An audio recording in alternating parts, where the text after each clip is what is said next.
நிச்சயமாய் கர்த்தர் உங்களோடு கூட என்ன செய்வார், பேசுவார். நம் ஜெபத்தோட இந்த 3வது நாள் செய்திக்கு நம்ம ஆயத்தமாகும். கண்களை மூடுவோமா, நாம் ஜெபிப்போம். எங்களை மிகவும் அதிகமாய் நேசிக்கிற எங்கள் அன்பின் பரலோக தகப்பனே, இந்த நல்ல கன்வென்ஷன் கூட்டத்தினுடைய 3வது நாளுக்காக நாங்கள் உமக்கு நன்றி செலுத்துகிறோம். உங்களுடைய மகிமையான உங்களுடைய பிரசன்னம் ஆண்டவரே இந்த இடத்தை மூடி இருப்பதற்காக நன்றி. எங்களுக்கு மேலாக நீங்க உங்களுடைய சிறகுகளை விரித்து ஆண்டவரே உங்களுடைய பிரசன்னத்தினால் எங்களை நிரப்ப காத்திருப்பதற்காக நன்றி. இப்பொழுது உங்களுடைய பாதத்தில் அமர்ந்து உங்களுடைய வார்த்தைகளை கேட்க மிகுந்த ஆவலோடு தாகத்தோடு வந்து உடைய ஜனங்கள் அமர்ந்திருக்கிறார்கள். நாங்களும் உங்களுடைய பாதத்தில் ஆண்டவரே உங்களுடைய சத்தத்தை கேட்க ஆயத்தமாக இருக்கிறோம். எங்களோடு கூட நீங்க பேசுங்க ஆண்டவரே. இந்த ஆலயத்திற்குள்ள இருக்கிறவர்களோடு மாத்திரமல்ல, தூர இடங்களிலும் தங்களுடைய வீடுகளிலிருந்து இந்த ஒலிபெருக்கின் மூலமாக உங்களுடைய சத்தத்தை கேட்கக்கூடிய ஒவ்வொரு ஜனங்களோடு நீங்க பேசுங்க ஆண்டவரே. இந்த 3வது நாளினுடைய மாலை பொழுதுல கர்த்தருடைய வார்த்தையினால் உண்டாகிற அந்த விடுதலைய ஆண்டவர் இந்த சத்தத்தை கேட்கிற அனைவரும், சிறு குழந்தைகள் முதற்கொண்டு முதியவர்கள் வரை ஆண்டவரால அம்மன் உண்டாகிற அந்த விடுதலையை பெரும்படி கர்த்தருடைய கரத்தில் எங்களை தாழ்த்துகிறோம், அர்ப்பணிக்கிறோம். பேசுகிற அடிமையை சிலுவைக்கு பின்பாக மறைத்துக் கொள்ளும். உம்முடைய சத்தத்தை மாத்திரம் ஜனங்கள் கேட்க உதவி செய்யும். எல்லா மகிமையும் கனத்தின் துதியும் ஒருவருக்கே செலுத்துகிறேன், இயேசுவின் நாமத்தில் பிதாவே, ஆமென். கரங்களை உயர்த்தி ஒரே ஒரு தடவை அல்லேலூயா சொல்லுங்க பார்க்கலாம். பாவத்தை குறித்து பேச போறேன். எதை குறித்து பேச போறேன்? நீங்க எல்லாம் ஒரு மாதிரி என்ன பார்க்கறது எனக்கு தெரியுது. நாங்க விசுவாசிகளா வந்து உட்கார்ந்துருக்கோம். இவ்வளவு நேரம் நாங்க பாடி ஆராதிச்சது நீங்க பார்க்கலையா? நாங்க அந்நிய பாஷையில பேசி ஆண்டவரை துதிச்சது நீங்க பார்க்கலையா? எங்களோட நீங்க பாவத்தை பற்றி பேசுவதற்கு என்ன காரணம் அப்படின்னு நீங்க நினைக்கலாம்.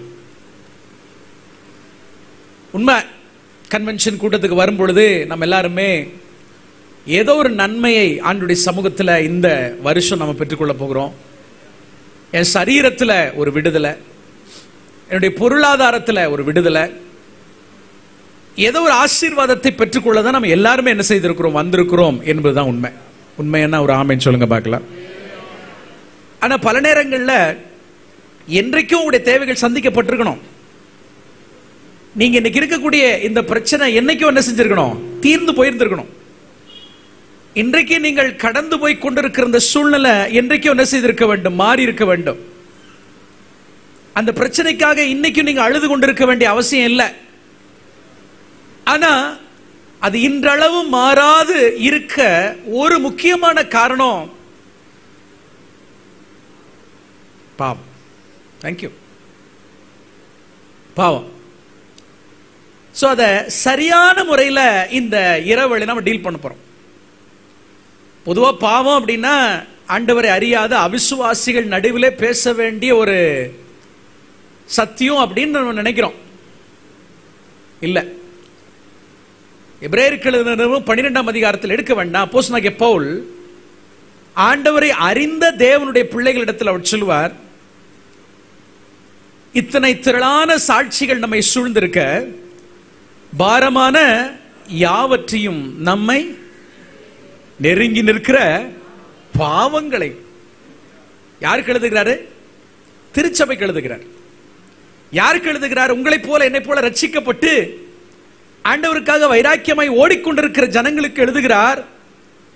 பாரமான யாவற்றையும் நம்மை சுற்றி நெருங்கி நிற்கிற பாவத்தையும் உதறி தள்ளிவிட்டு என்ன செய்யுங்க, நமக்கு முன்பாக வைத்திருக்கிற லக்கை நோக்கி தொடர்ந்து ஓடுங்க அப்படிங்கிறார். அப்ப ஆண்டவருடைய பிள்ளைகளாகிய நீங்கள், நானா இருக்கட்டும், நம்மை சுற்றிலும் நெருக்கி நிற்கிற பாவங்கள்னு ஒண்ணு இருக்கு. ஆங்கிலத்தில் பி செட்டிங் சின்ஸ் அப்படின்னு சொல்லுவோம். பாவம் என்று வரும்பொழுது தாயினுடைய கற்பத்திலேயே நீங்களும் நானும் பாவத்தில் என்ன செஞ்சவங்க, உற்பத்தியானவங்க. பிறக்கும் பொழுது என்னவா பிறந்தோம், பாவமா அல்லது பாவிகளாக நம்ம பிறந்திருக்கிறோம் அப்படின்றது நம்ம எல்லாருக்குமே தெரிந்த ஒரு விஷயம்தான். ஆனால் ரட்சிக்கப்பட்ட ஆண்டவராக இயேசு கிறிஸ்துவை நம்முடைய சொந்த இரட்சகராக ஏற்றுக்கொண்டு அவருடைய இரத்தத்தினால கழுவப்பட்டு நீதிமான்களாக்கப்பட்டும் பாவம் நம்மை தொடர்ந்து கொண்டுதான் இருக்கிறது, பாவத்தோடு போராடி கொண்டுதான் இருக்கிறோம். ஏன் இந்த கன்வென்ஷன் கூட்டத்தினுடைய 3வது நாள்ல கூட காலையிலிருந்து இந்நேரம் வரைக்கும் கண்டிப்பா நீங்களும் நானும் சரி ஒரு பாவத்துக்கு விரோதமாக போராடிட்டு தான் இங்க வந்து என்ன செஞ்சிருப்போம், உட்கார்ந்துருப்போன்றதுல எந்த சந்தேகம் இல்லை. ஏன்னா நெருங்கி நிற்கிற பாவங்கள், சத்தமா சொல்லுங்க, என்ன பாவங்கள்? எவனை விழுங்கலாமோ என்று வகை தேடிக் கொண்டிருக்கிற பிசாசு எப்பொழுதாகிலும் நீங்கள் விழுவீர்களா அப்படின்னு சொல்லி நம்மளை விழத்தள்ளுவதற்காக நம்மளை சுற்றிலும் என்ன செஞ்சிருக்கான், பாவத்தை நெருங்க வைத்திருக்கிறான். so close to us. வேதவசனம் சொல்லுகிறது பாவம் எங்க படுத்திருக்கான், வாசப்படியில். நீங்க நினைச்சுக்கிட்டாதீங்க அந்த வசனத்தினுடைய அர்த்தம் பாவம் வாசப்படியில்னா உங்க வீட்டு வாசப்படியில் இல்ல.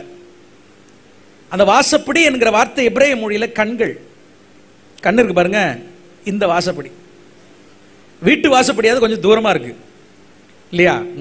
முதல் வீட்டினுடைய என்ட்ரன்ஸ்ல ஒருவேளை படுத்திருந்தா பின்னாடி வெளியில போயிடலாம் இல்லையா?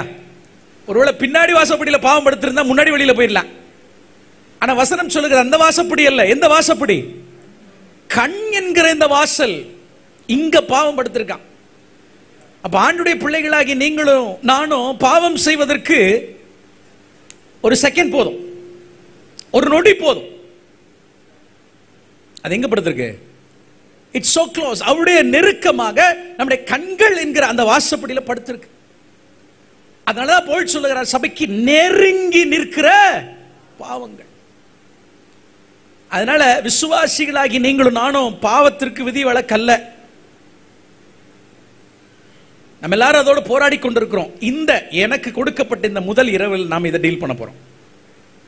பின்பு நாளையிலிருந்து அடுத்தடுத்த நிலையில் ஆசீர்வாதத்துக்கு நேராக உங்களை கர்த்தருடைய ஆவியானவர் கொண்டு போக விரும்புறார்.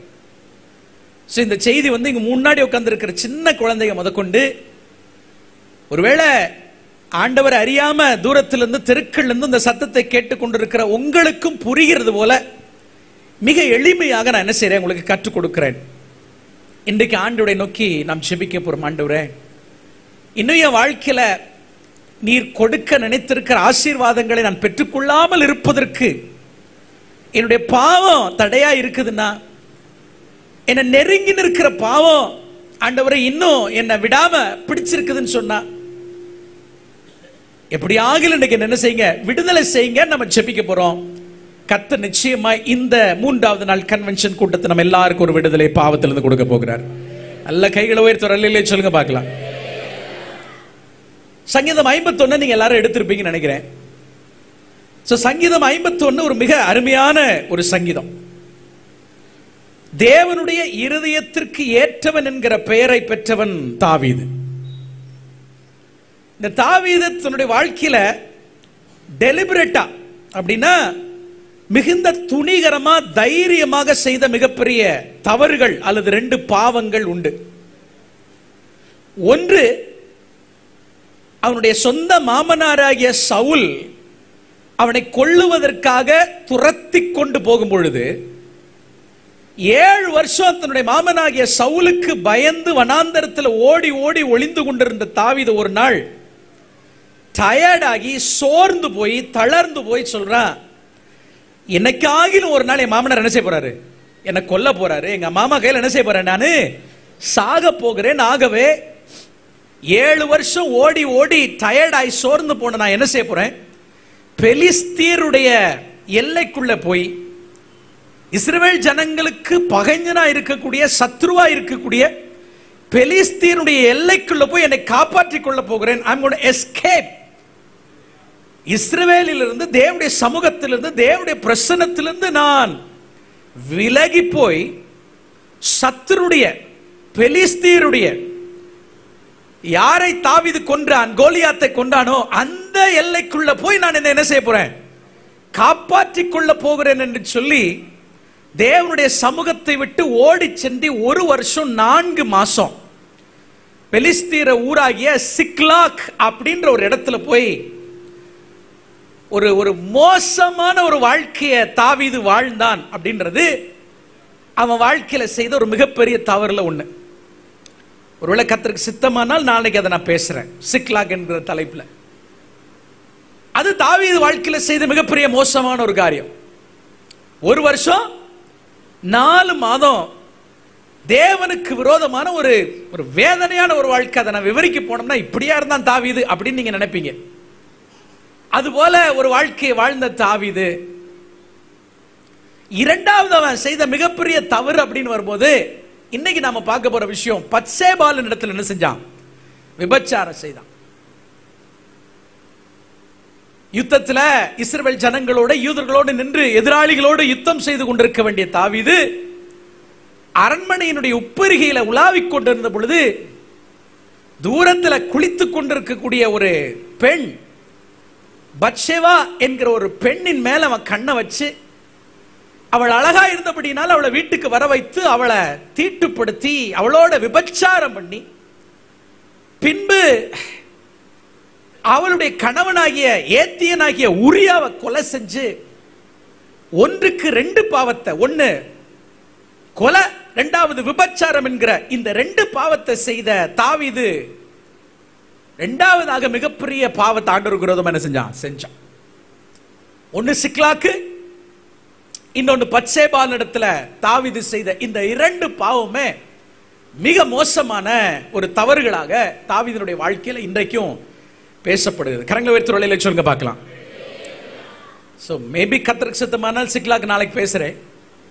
பட் இன்னைக்கு சங்கீதம் 51 மட்டும் தான் பார்க்க போறோம். பைபிள் எங்கேயுமே நான் திருப்ப போறது இல்லை. 51லயே கர்த்தருடைய ஆவியானவர் உங்களோடு கூட பேச போறேன். எத்தனை பேர் பெற்றுக்கொள்ள ஆயத்தமா இருக்கு? கையில உயர்த்தி ஒரு வேளையில சொல்லுங்க பார்க்கலாம். 3000 ஆண்டுகளுக்கு முன்னாடி எழுதப்பட்டது இந்த சங்கீதம். சொல்லுங்க, எத்தனை ஆயிரம் ஆண்டுகளுக்கு முன்னாடி? ஆனா இன்னைக்கும் இப்பொழுது இந்த சங்கீதம் முழுவதையும் நாம் படித்தால் எனக்கே அவன் நேற்று எழுதப்பட்ட ஒரு சங்கீதத்தை போல என்ன செய்யும் இந்த சங்கீதம் தோன்றும். இன்னைக்கு நைட்டு போய் வீட்டில் படிச்சு பாருங்க. 3000 ஆண்டுகளுக்கு முன்பாக எழுதப்பட்ட சங்கீதமா இருந்தாலும் இன்னைக்கும் நான் இந்த சங்கீதத்தை படிக்கும் பொழுது இந்த சங்கீதம் எப்படி எழுதப்பட்டது? எனக்காகவே நேற்றைக்கு எழுதப்பட்ட சங்கீதம் போல எழுதப்பட்டதாக தோன்றுகிற ஒரு அருமையான சங்கீதம் தான் சங்கீதம் 51. பத்சேபால் இடத்துல பாவம் செய்ததற்கு பின்பாக நாத்தான் தீர்க்கதரிசி வந்து தாவீத, நீ மிகப்பெரிய பாவத்தை தேவனுக்கு விரோதமாய் செய்து விட்டாய் என்று அவனை உணர்த்தின பொழுது ஆண்டுடைய சமூகத்தில் போய் முகங்குப்புற விழுந்து அழுது, ஆண்டவரே நீர் என்னை மன்னிக்க வேண்டும் என்று சொல்லி அவன் அழகாய் பாடின இந்த பாடல் தான் சங்கீதம் 51. சார்ல்ஸ் ஹேடன் ஸ்பர்ஜன் என்ற அருமையான ஒரு தேவனுடைய மனிதன் பல புத்தகங்களை, நூற்றுக்கணக்கான புத்தகங்களை எழுதியிருக்கிறார். அவர் எழுதிய புத்தகங்கள் எனக்கு ரொம்ப பிடித்த ஒரு புத்தகம் ட்ரெஷரி ஆஃப் டேவிட் அப்படின்ற ஒரு புத்தகம். ஒருவேளை உங்களுக்கு புத்தகங்களை படிக்கக்கூடிய ஒரு வாஞ்சை இருந்துச்சுன்னா அந்த புத்தகம் நீங்க வாங்க. ஆனா இந்தியாவில் கிடைக்காது பிரச்சனை. அவர் வந்து ட்ரெஷரி ஆஃப் டேவிட், தாவீதினுடைய ஆழங்கள் அல்லது தாவீதினுடைய ரகசியங்கள் சொல்லிட்டு அந்த சங்கீதங்கள் வந்து ஏராளமான வால்யூம்ஸ் அண்ட் வால்யூம்ஸ், இவ்வளவு புத்தகங்கள் எழுதியிருக்க தாவீதை பற்றி மட்டுமே. அதுல ஸ்பர்ஜன் வந்து சங்கீதம் 51க்கான கமெண்ட்ரிய விளக்க உரையை அவர் எழுதும்போது அவர் சொல்றாரு, ஒவ்வொரு முறையும் சங்கீதம் 51 குறித்து எழுதுவதற்காக நான் உட்காருவேன், ஒரு வார்த்தை கூட என்ன செய்ய மாட்டேன், எழுத மாட்டேன். உடனே அந்த சங்கீதனோட என்ன செய்யும், பேசும். எழுந்து போயிடுவேன். இன்னொரு நாள் வருவேன், மறுபடியும் சங்கீதம் 51 எழுது, அதை விளக்க வேண்டும், அதை கமெண்ட்ரின்னு சொல்லுவோம். அதுக்கு ஒரு விளக்க உரையை கொடுக்க வேண்டும் என்று எழுதுவேன். எழுத மாட்டேன். எழுந்து என்ன செஞ்சிருவேன், போயிடுவேன். Week after week, month after month இந்த சங்கீதத்திற்கு, இந்த ஒரு சங்கீதத்திற்கு என்னால் என்ன செய்ய முடியல, விளக்க உரைய என்ன செய்ய முடியல, என்னால எழுதவே முடியல. ஏன்னா ஒவ்வொரு முறையும் உட்காரும் பொழுது அது தாவீதாக காண்பிக்கவில்லை. யாரா காண்பிக்கிறது அந்த சங்கீதம்? இட்ஸ் மீ, என்னை காண்பிக்கிறது. நான் தான் இந்த சங்கீதத்தில் பாடப்பட்டிருக்கிறேன். என்னுடைய வாழ்க்கை தான் இந்த சங்கீதத்தில் என்ன செய்யப்படுறது, பாடப்பட்டிருக்கிறது என்று சொல்லி என்ன செய்யறார், அவர் எழுதுகிறார். இந்தியாவுக்கு மிஷனரியா வந்த வில்லியம் கேரி என்கிற ஒரு தேவனுடைய மனுஷன் உங்களுக்கு தெரியும். உங்க கையில் இன்னைக்கு வேத புஸ்தகம் இருக்கிறது என்றால் அதுக்கு மிக முக்கியமான காரணம் யாரு? இங்கிலாந்து தேசத்துல ஆமென் ஒரு ஷூ காப்லர், செருப்பு தைக்கிற தொழிலை செய்து கொண்டு வந்த இந்த வில்லியம் கேரி இந்தியாவுக்கு வந்து மிஷனரி ஊழியங்கள் அவர் செய்துட்டு அவர் மரண தருவாயில் அவர் சொன்னாரு, நான் மரிக்கும் பொழுது அல்லது என்னுடைய மரண நேரத்தில் அல்லது என்னுடைய அடக்க ஆராதனையில வேதத்திலிருந்து ஒரு பகுதியை நீங்கள் வாசிப்பீர்கள் என்றால் தயவு செய்து எதை வாசியுங்கள்? சங்கீதம் 51 வாசிங்க அப்படின்னு சொல்றார். அந்த அளவுக்கு மிக அருமையான ஆழங்கள் நிறைந்த ஒரு சங்கீதம். சங்கீதம் 51 கரங்களை உயர்த்தி வழியில சொல்லுங்க பார்க்கலாம். இந்த சங்கீதம் 51 நாளாக நான் பிரிக்க விரும்புறேன். என்னுடைய செய்திகளை நீங்க நிறைய நோட்ஸ் எடுத்துக்கொள்ளலாம். கண்டிப்பா நம்முடைய பிரெயின் ஒன்றும் மெமரி கார்டெல்லாம் கிடையாது. அப்படியே எல்லாவற்றையும் மனப்பாடமா பண்ணுகிற அளவுக்கு நமக்கு அந்த அளவுக்கு நம்முடைய மூளையில ரெக்கார்ட் பண்ணக்கூடிய விஷயங்கள் இல்லை. அதனால நாளைக்கும் நாளை மறுநாளும் ஆண்டவருடைய சமூகத்துக்கு வரவங்க என்ன கொண்டு வந்துருங்க, ஒரு பேனாவே ஒரு பேப்பரையும் ஒரு நோட்டை கொண்டு வந்து நான் சொல்லுகிற விஷயங்களை எடுத்துக்கொள்ளுங்கள். நிச்சயமா உங்களுக்கு என்னவா இருக்கும்? ஆசீர்வாதமா இருக்கும். இந்த சங்கீதம் 4 தாவீதினுடைய இந்த விண்ணப்பம் அல்லது தாவீதினுடைய இந்த மன்றாட்டு அல்லது தாவீதினுடைய மனம் திரும்புதல 4ஆக நான் பிரிக்கிறேன். 1, ஆண்டவரே என்னை மன்னியும். எல்லாரும் சத்தமா சொல்லுங்க பார்க்கலாம். நான் சொல்ற வார்த்தை ஆண்டவரே என்னை, லார்ட் forgive me. இதுதான் அவனுடைய முதல் மன்றாட்டு.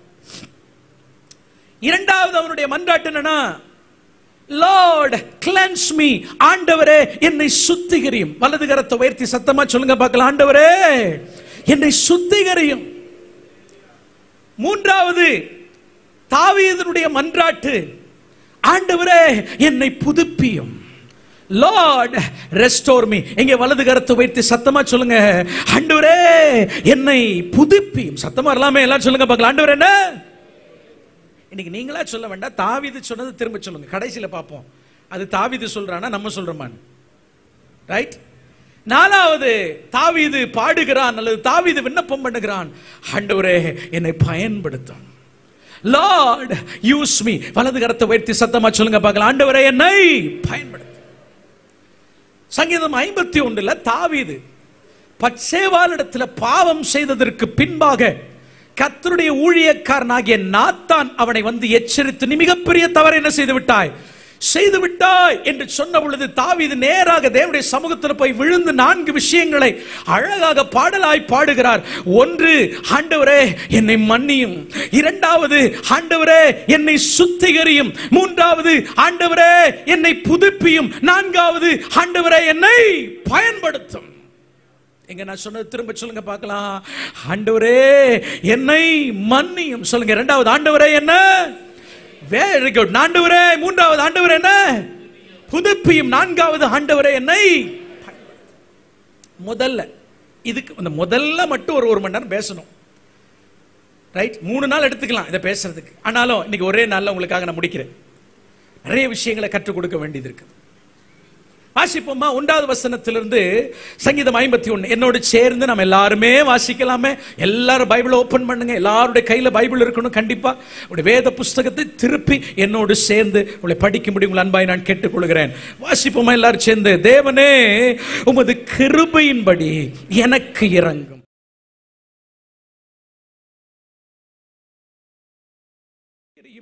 என் அக்கிரமம் நீங்க என்னை முற்றிலும் கழுவி, என் பாவமற நீங்க என்னை சுத்திகரியும். என் மீறுதல்களை நான் அறிந்திருக்கிறேன். என் பாவம் எப்பொழுதும் எனக்கு முன்பாக நிற்கிறது. தேவரீர் ஒருவருக்கே விரோதமாக நான் பாவம் செய்து நம்முடைய கண்களுக்கு முன்பாக பொல்லாங்கானதை நடப்பித்தேன். நீர் பேசும்போது உம்முடைய நீதி விளங்கவும், நீர் நியாயம் தீர்க்கும் போது உம்முடைய பரிசுத்தம் விளங்கவும் இதை அறிக்கையிடுகிறேன். தன் பாவங்களை மறைக்கிறவன் வாழ்வடைய மாட்டான். அவைகளை அறிக்கை செய்து விட்டு விடுகிறவனோ. இந்த சத்தம் இந்த கூட்டத்துக்குள்ள இருந்தோ அல்லது இந்த கூட்டத்துக்கு வெளியில் இருந்து கேட்டுக்கொண்டிருக்கிறவங்களை நான் சொல்லுகிறேன், நான் பிரசங்கித்துக் கொண்டிருக்கிற ஆண்டவராகிய இயேசு கிறிஸ்து அவருடைய மன்னிக்கிற தெய்வமாய் இருக்கிறார். நீ எவ்வளவு மோசமான கொடூரமான பாவியாக இருந்தாலும், ஆண்டவரே என்னை மன்னியும் என்று தாவீது கேட்பது போல நீ கேட்பாய் என்றால், உன்னை மன்னித்து திரும்ப ஏற்றுக்கொள்வதற்கு ஒரு தெய்வம் இருக்கிறார் என்றால், அது நான் பிரசங்கிக்கிற இயேசு கிறிஸ்து மாத்திரமே. இந்த கூட்டத்துக்குள்ள இருந்து கொண்டு என் அன்பு தேவனுடைய பிள்ளை, என் அன்பு வாலிப தம்பி தங்கச்சி, பாவத்தோடு நீ போராட வேண்டிய அவசியம் இல்லை. போராடி போராடி தோற்று போய் என்னுடைய இருதயம் கடினமாகி பரவாயில்ல, என்ன இப்படியே வாழ்ந்து விடுவோம் என்று அந்த பாவத்தில் நீ செத்து போவது தேவனுடைய விருப்பம் அல்ல. இன்றைக்கு இரவு கர்த்தரனை ஆமென் கோயம்புத்தூர் பட்டணத்திலிருந்து கொண்டு வந்திருக்கிறார் என்றால் உன்னை அவர் நேசிக்கிறபடினால கொண்டு வந்திருக்கிறார்.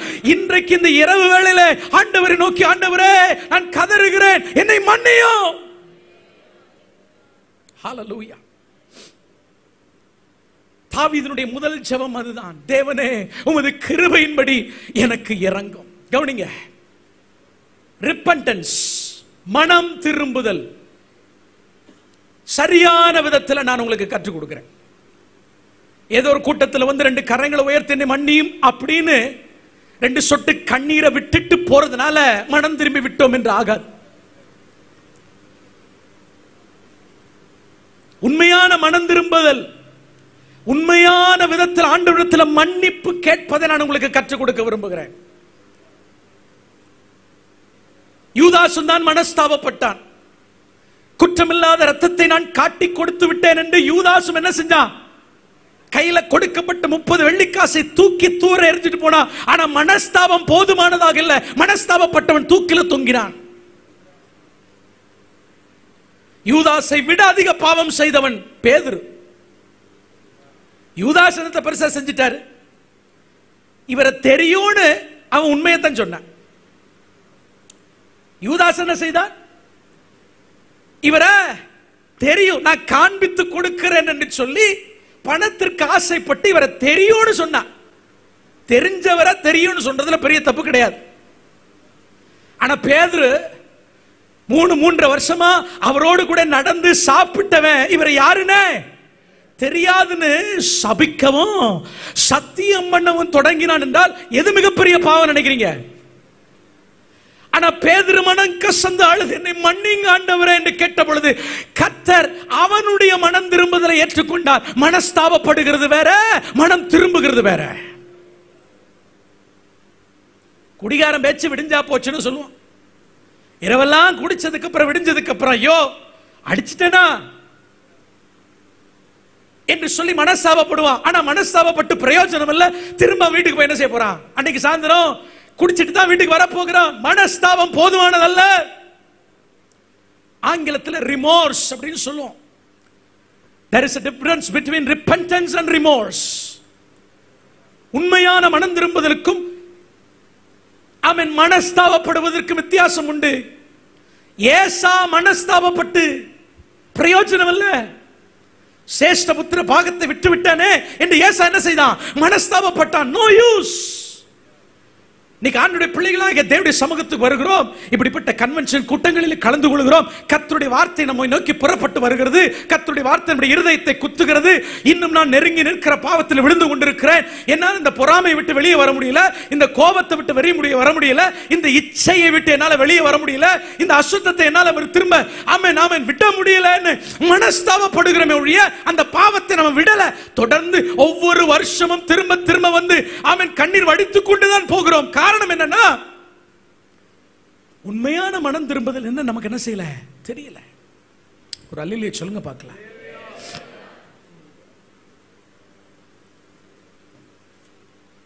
உண்மையான மனம் திரும்புதல் நான் கற்றுக் கொடுக்கிறேன். ஒன்று, தாவீது சொல்லுகிறான், தேவனே உமது கிருபையின்படி எனக்கு இரங்கும்.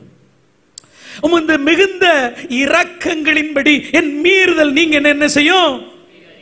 பாயிண்ட் நம்பர் 1, உண்மையான மனம் திரும்புதல் என்பது தேவனுடைய மாறாத தன்மையாக இருக்கக்கூடிய அவருடைய கிருபையினையும் அவருடைய இரக்கத்தையும் அடிப்படையாக கொண்டு வேண்டுதல் செய்வது.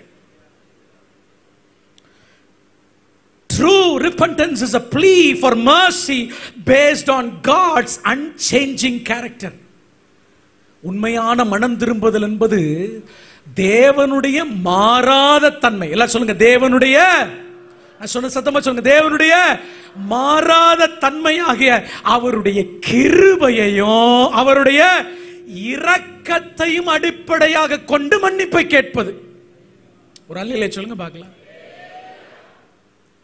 ஆண்டவர் மோசேட்ட சொல்றார், மோசே ஒரு வார்த்தை சொல்லி இந்த ஜனங்களை அழிச்சிடுறேன். இவங்க திருந்த மாட்டாங்க, இவங்க திருந்த மாட்டாங்கன்னு சொன்ன பொழுது ஆண்டவர் போய் மோசேட்ட காலில் விழுவோம், ஆண்டவரே நீங்க சொல்ற மாதிரி இந்த ஜனங்கள் வணங்கா கழுத்துள்ள ஜனங்கள் தான். இந்த ஜனங்கள் யாருதான்? இந்த இஸ்ரவேல் ஜனங்கள் வணங்கா கழுத்துள்ள ஜனங்கள் தான் ஆண்டவரே. ஆனால் நீரோ கிருபையுள்ளவர், நீரோ இரக்கம் உள்ளவர். ஆகவே வணங்கா கழுத்துள்ள இந்த ஜனங்களுக்கு தேவை தண்டனை அல்ல, உங்க மாறாத கிருபையும் உங்க மாறாத தயவும். நீங்க கிருபையும் இரக்கமும் உள்ளவரா இருக்கிறதுனால அதை காண்பிக்க வேண்டிய இடம் இவங்க தான். அதனால இவங்க மேல கிருபையையும் இரக்கத்தையும் காண்பிங்க பானுமே கேப்பா மோசே. உடனே ஆண்டவர் இறங்கி வருவார். யாருக்கு கிருபை தேவை? யாருக்கு இரக்கம் தேவை? உங்களை போல என்னை போல வணங்கா கழுத்துள்ள ஜனங்களுக்கு தான். உங்களை போல என்னை போல பாவிகளுக்கு தான். நம்ம நீதிவான்கள் இல்லைன்னு சொல்லல, நாம் பாவிகள் அல்ல, நம்ம யாரு? நீதிமான்கள். ஆனாலும் இந்த சத்தியத்திற்காக நான் சொல்லுகிறேன், யாருக்கு இரக்கம் தேவை? உங்களுக்கும் எனக்கும் தான். கரங்களை உயர்த்துள்ள சொல்லுங்க பார்க்கலாம். தாவீதுனுடைய மனம் திரும்புதல் எதனுடைய அடிப்படையில் இருந்துச்சு தெரியுமா? ஆண்டவரே, சின்ன வயசுல இருந்து கிட்டார் எடுத்து பாட்டு பாடினா ஆண்டவரே, நான் சின்ன வயசுல எங்க அப்பா அம்மாவுக்கு கீழ்ப்படிஞ்சு வளர்ந்த ஆண்டவரே, நான் சின்ன வயசுல கோலியாத்த நான் என்ன செஞ்சிருக்கேன்? ஜெயிச்சிருக்கேன் ஆண்டவரே. நான் சிறு வயதுல இருந்தே நிறைய பாட்டெல்லாம் என்ன செஞ்சிருக்கேன்? சர்ச்சில் நான் பாடி இருக்கிறேன் ஆண்டவரே. அப்பா, உமக்காக எவ்வளவு ஊழியம் செஞ்சிருக்கேன், யூத் மீட்டிங் போயிருக்கேன், சண்டே கிளாஸ் அட்டன் பண்ணியிருக்கிறேன், சுவிசேஷ பணியெல்லாம் நான் செஞ்சிருக்கிறேன் ஆண்டவரே. கோலியாத்தெல்லாம் என்ன செஞ்சிருக்கிறேன்? வீழ்த்திருக்கிறேன். இதனுடைய அடிப்படையில் தாவீது மன்னிப்பை ஆண்டவர்ட்ட என்ன செய்யல? கேட்கல. He never plead for his mercy on the basis of his merit. அவனுடைய தகுதியினுடைய அடிப்படையில், தான் ஆண்டவருக்காக என்ன செய்தோம் என்கிற அடிப்படையில் தாவீது ஆண்டவர்ட்ட என்ன கேட்கல? மன்னிப்பு கேட்கல. என்ன அடிப்படையில் கேட்கிற? ஆண்டவரே, நான் செய்த பாவத்திற்கு நான் செய்கிற எந்த நன்மையும் போதுமானது அல்லப்பா. தானம் தர்மங்களை பண்ணுவதனாலேயோ, பூஜை புனஸ்காரங்களை நீ செய்கிறதுனாலேயோ ஒரு நாளும் நீங்களும் நானும் செய்த பாவம் என்ன செய்யப்படாது? மன்னிக்கப்படாது. வேதவசனம் சொல்லுகிறது, பாவத்தின் சம்பளம். மனிதரே, நீ செய்கிற பாவம் அது சின்னதோ பெருசோ, அதற்கு தக்க தண்டனை எது மட்டும்தான்? மரணம் மட்டும்தான். அந்த மரணத்திலிருந்து விடுதலையாக்கப்பட வேண்டும் என்றால் நீங்களும் நானும் செய்யக்கூடிய எந்த நன்மையுமோ, எந்த ஜெபமோ, எந்த ஒரு வாழ்க்கையோ போதுமானது அல்லவே அல்ல.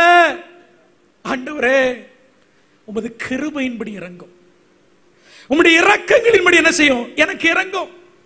ஒரு அல்லேலூயா சொல்லுங்க பார்க்கலாம். நீர் என்னுடைய அப்பா. இங்க வந்திருக்கிற இந்த ரெண்டு வேர்டு, ஹீப்ரு வேர்டு, ரொம்ப பியூட்டிஃபுல்லான வேர்டு. ஒன்னு கிருபையின்படி, அப்படின்னா ஒரு தகப்பன் தன் பிள்ளைகள் மேல வைக்கிற அன்பு. இரண்டாவது இரக்கம். இரக்கம் என்ற வேர்டு கவனிங்க. இரக்கம் என்ற வேர்டு ஹீப்ருல ரஹம் அப்படின்னு சொல்லுவோம். எல்லாம் சொல்லுங்க, என்ன வேர்டு? ரஹம். ஆப்ரஹாம் தெரியுமா? ஆப்னா அப்பா, ரஹம்னா கற்பம், கற்பம். ஆப்ரஹாம்னா கற்பங்களின் தகப்பன் அர்த்தம். அதனாலதான் ஆண்டவர் ஆபிரகாம் சொல்றாரு, உன்னிடத்திலிருந்து ஜாதிகள் என்ன செய்யும்? புறப்படும். ரகம்னா கற்பம் அப்படின்னு அர்த்தம் மட்டும் இல்ல, ரகம்னா இரக்கம் அர்த்தம். தாய் தன் பிள்ளை மேல காண்பிக்கிற அன்பு. அப்ப தாவீது ஆண்டவர்ட்ட கேட்கிற, ஆண்டவரே, உங்க கிருபையின்படி எனக்கு இறங்கும்னா, ஒரு அப்பா தன் பிள்ளை எப்படி நேசிக்கிறானோ அந்த நேசத்தில் எனக்கு இறங்குங்கப்பா. உம்முடைய இரக்கங்களின்படி எனக்கு இறங்கும்னா, ஒரு அம்மா தன் பிள்ளைய நேசிச்சான்னா எப்படி இறங்குவீங்களோ அப்படி இறங்குங்க. எனக்கும் ஆண்டவர் பிள்ளைகளை கொடுத்திருக்கிறாரு. என் பிள்ளைகள் ஏதாவது தவறு செஞ்சுட்டு வரும்போது ஒரு அப்பாவா ஒரு சின்ன குச்சி எடுத்து என்ன செய்வேன்? 4 அடி அடிச்சிட்டு அதுக்கப்புறம் ஐயோ என் பிள்ளைய அடிச்சிட்டேனேன்னு சொல்லி என்ன செய்வேன்? போய் ஒரு சாக்லேட்டை வாங்கி கொண்டு வந்து என் பிள்ளைகளுக்கு கொடுத்தவளை ஆற்றி தேற்றுகிற அன்பு அப்பாவோட அன்பு. ஒரு அல்லேலூயா சொல்லுங்க பார்க்கலாம். அம்மாமார்களுக்கு உங்க அன்பு எப்படின்னு தெரியும். உங்க பையன் யாரையாவது ஸ்கூல்ல அடிச்சுட்டு வந்து கம்ப்ளைண்ட் உங்ககிட்ட வந்தா நீங்க என்ன சொல்லுவீங்க தெரியுமா? அம்மாவோட அன்பு என்ன சொல்லுங்க பாப்போம்? ஏன் பையனா அப்படி செய்யவே மாட்டானே. அப்பாவுக்கு தெரியும் இவன் செஞ்சிருப்பான்னு. ஆனா அம்மா என்ன சொல்லுவா? ஏன் பையனா, வாய்ப்பே இல்லையே. விட்டு கொடுக்காத ஒரு அன்பு, இரக்கம். தாவீது இதை அடிப்படையாக வச்சு கேட்கிறான். தம்பி தங்கச்சி, நீ நானும் செய்யற நல்லது நன்மைகளை வச்சு, ஊழியங்களை வச்சு, கர்த்தருக்கு கொடுக்கிற காணிக்கைகள் எல்லாம் வச்சு நான் செய்கிற பாவத்தை ஆண்டவர் அது நிமித்தமா பாராது இருப்பார்னு மட்டும் நினைச்சிடாத. அது உன்னை காப்பாத்தாது. இந்த கன்வென்ஷன் கூட்டத்தினுடைய 3வது நாள் அருமையான ஒரு நாள். இந்த மாலை பொழுது ஒரு அருமையான ஒரு நாள். ஆண்டவரே, பாவத்தை மூடி மறைச்சு நான் வாழ விரும்பல. எனக்கு தெரிய வாழ்க்கையில் ஆசீர்வாதம் ஏன் இன்னைக்கு இல்லைன்னா, எங்கேயோ என் வாழ்க்கையில விழுந்து விழுந்து விழுந்து விழுந்து எழுந்து கொண்டிருக்கிற ஆண்டவரே, என்னை மன்னிங்கப்பா, என்னை மன்னிங்க. திருச்சபைக்குள்ள ஒரு வேஷம் போட்ட வாழ்க்கை வாழ நான் என்ன செய்யல, விரும்பல. பாஸ்டருக்கு ஒரு வாழ்க்கை, உலகத்துக்கு ஒரு வாழ்க்கை நான் வாழ விரும்பல. அப்பா, please forgive me on the basis of your grace and mercy. உம்முடைய கிருபையின்படி ஒரு அப்பாவா, உம்முடைய இரக்கத்தின்படி ஒரு அம்மாவா என்ன செய்யுங்க, எனக்கு இறங்குங்கன்னு கேட்கிறான். அதுதான் உண்மையான மனம் திரும்புதல். அதுதான் உண்மையான மனம் திரும்புதல்.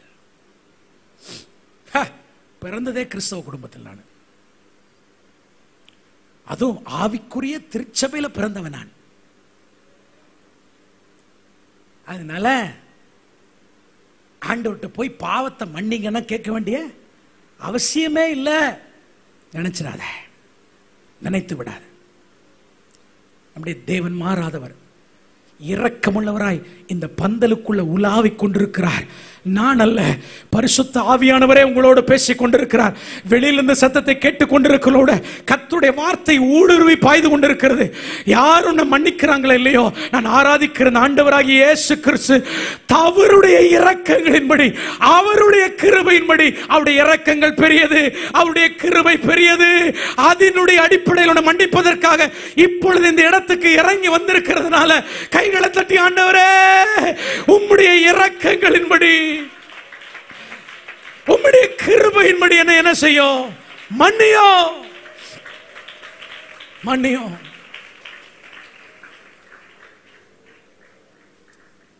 ஜெபிக்கும் போது கரெக்டா ஜெபிக்கணும், கரெக்டா ஜெபிக்கணும். ஒரு பரிசேயன் நின்று ஜெபிக்கிற, ஆண்டவரே உமக்காக அதை செய்தேன், இதை செய்தேன். ஆனா ஒரு ஆயக்காரன் வெறி தூரத்தில் ஆலயத்தில் வெளியில் நின்று கொண்டு மார்பிள அடிச்சுட்டு அழுகிறான், ஆண்டவரே என்னை மன்னியும். யாருடைய ஜெபம் கேட்கப்பட்டது என்று ஆண்டவர் கேள்வி கேட்கும் பொழுது வெளியில் நெஞ்சில் அடிச்சுட்டு அழுதான் பாருங்க. இன்னைக்கு எத்தனை சபைகளிலே, எத்தனை கன்வென்ஷன் கூட்டங்களிலே விசுவாசிகள் நெஞ்சில் அடிச்சுட்டு என்ன மன்னிங்கன்னு ஜெபிக்கிறத பார்த்திருக்கீங்களா? நீங்க ஆசீர்வதிங்கன்னு அழுவோம், நம்ம கடன் பிரச்சனை நினைச்சு அழுவோம். நான் பாவம் செஞ்சுட்டேன் ஆண்டவரே, பாவத்தோடு வாழ்ந்து கொண்டிருக்கிற ஆண்டவரே என்று நெஞ்சில் அடிச்சுட்டு எத்தனை நாட்கள் நீங்கள் ஜெபித்திருக்கிறீர்கள்?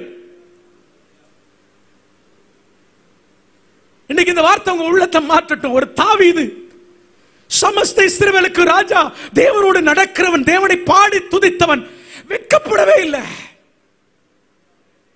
வெட்கப்படல. பாவத்தை மூடி மறைக்க எவ்வளவு நேரம் ஆகும்?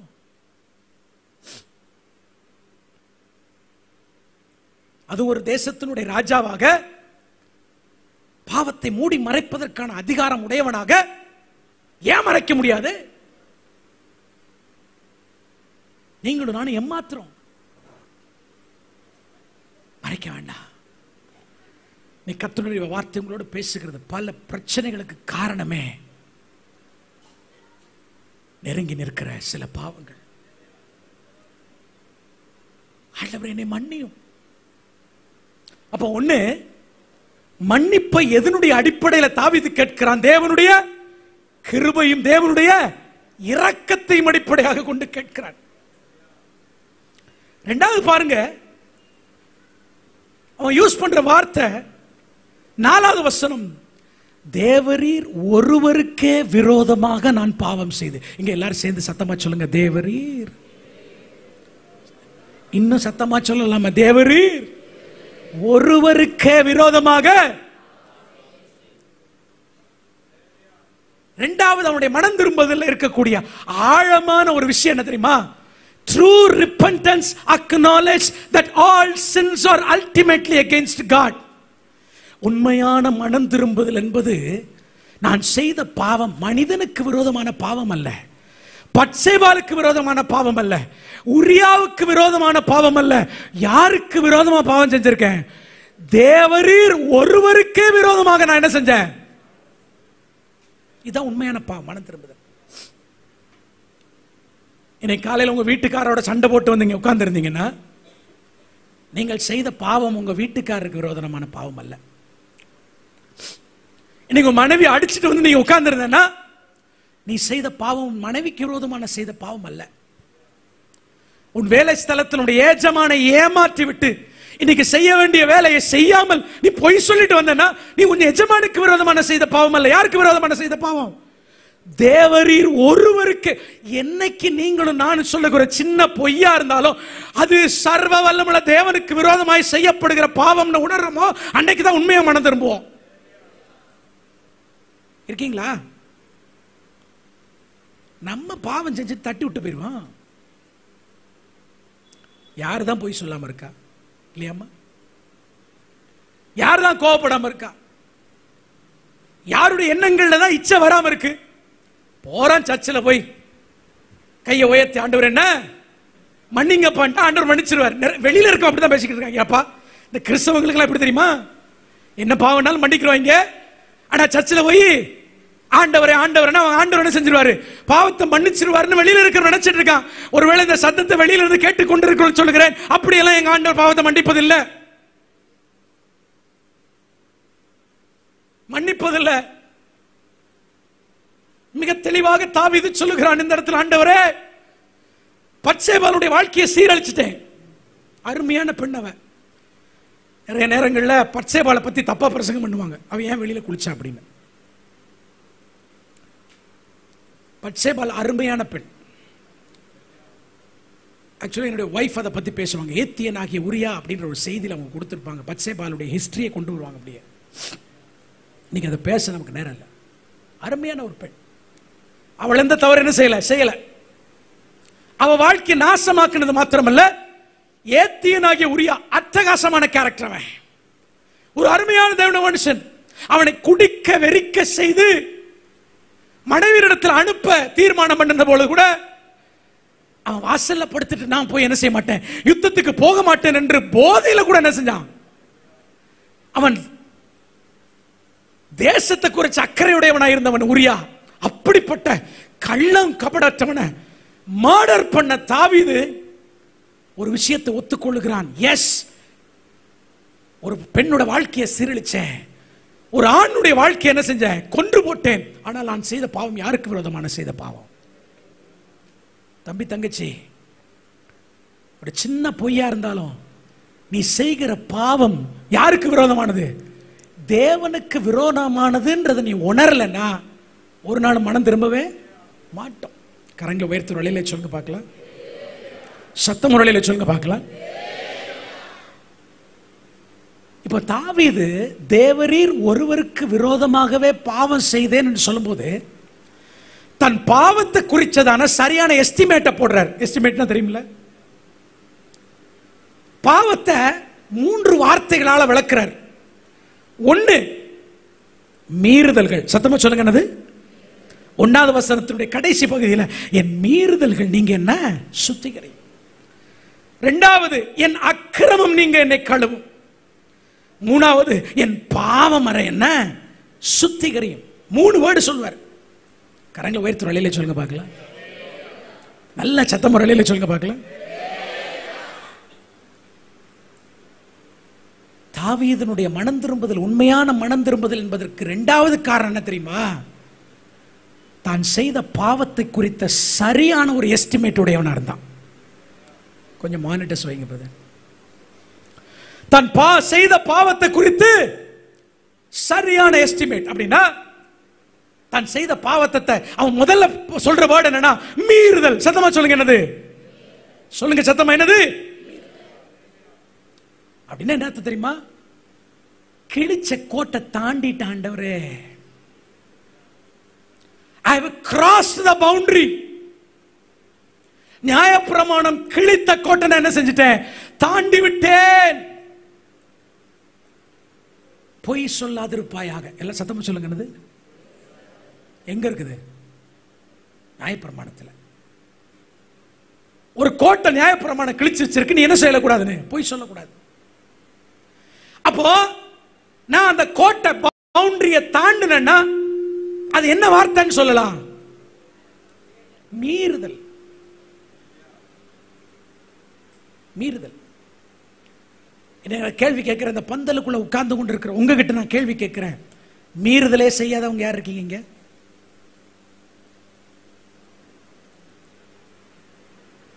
மீறுதல் எவ்வளவு பெரிய பாவம் தெரியுமா? அது மீறுதல். தாவீது ஏதோ தெரியாம செஞ்சுட்டேன். இன்னைக்கு விசுவாசிக பாவத்தை பாவம்னு சொல்ல மாட்டாங்க, தப்புன்னு சொல்லுவாங்க. என்ன சொல்லுவாங்க? தப்பு பண்ணிட்டேன் பாஸ்டர். என்ன பண்ணிட்டேன் சொல்லுங்கம்மா. என்னை பார்த்து நீங்க பயப்படலாம் வேண்டாம். நான் தப்பு பண்ணிட்டேன். சிலர் ஒரு சின்ன தப்பு பண்ணிட்டேன், அல்லது தெரியாம ஒரு தப்பு பண்ணிட்டேனே. ஒரு சின்ன பொய்யா இருந்தாலும் தேவரீர் ஒருவருக்கே விரோதமாக நான் மீறுதல் செய்து விட்டேன் என்று உணராத வரைக்கும் நீங்க செய்கிற மனம் திரும்புதல் 10 காசுக்கு பிரயோஜனம் இல்ல.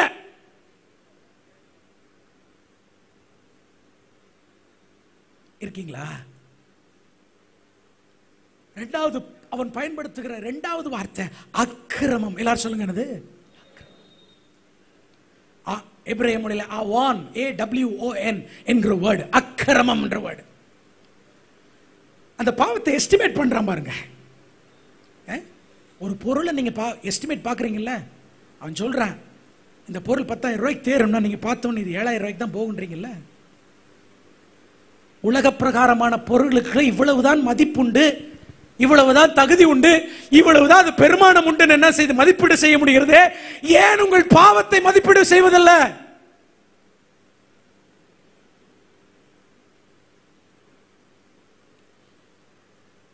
வெளிப்படுத்தல் புத்தகம் எடுக்க வேண்டாம், 11ஆம் அதிகாரத்தில் நீங்க வாசித்து பார்ப்பீர்கள் என்றால் ஒரு தேவ தூதனுடைய கையில ஒரு கோல் கொடுக்கப்படுகிறது, ஒரு மெஷரிங் ராட். அவன் அந்த கோலை கொண்டு போய் என்ன செய்யறானா? அளந்து பார்க்கிறான். சொல்லுங்க, என்ன பார்க்கிறான்?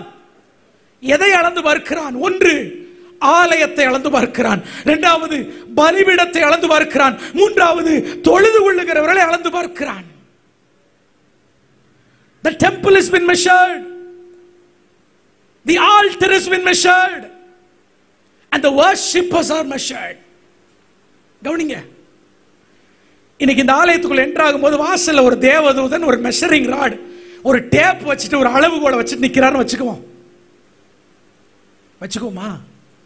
நாளைக்கு வேணா ஜெபம் பண்ண, ஆண்டவரே ஒரு தூதன் என்னத்துக்கு வந்து நிக்கட்டும், அளவுகோல் எடுத்துட்டு அங்க நிக்கட்டும், உள்ள வரக்கூடிய ஒவ்வொருத்தரும் என்ன செய்யட்டும்?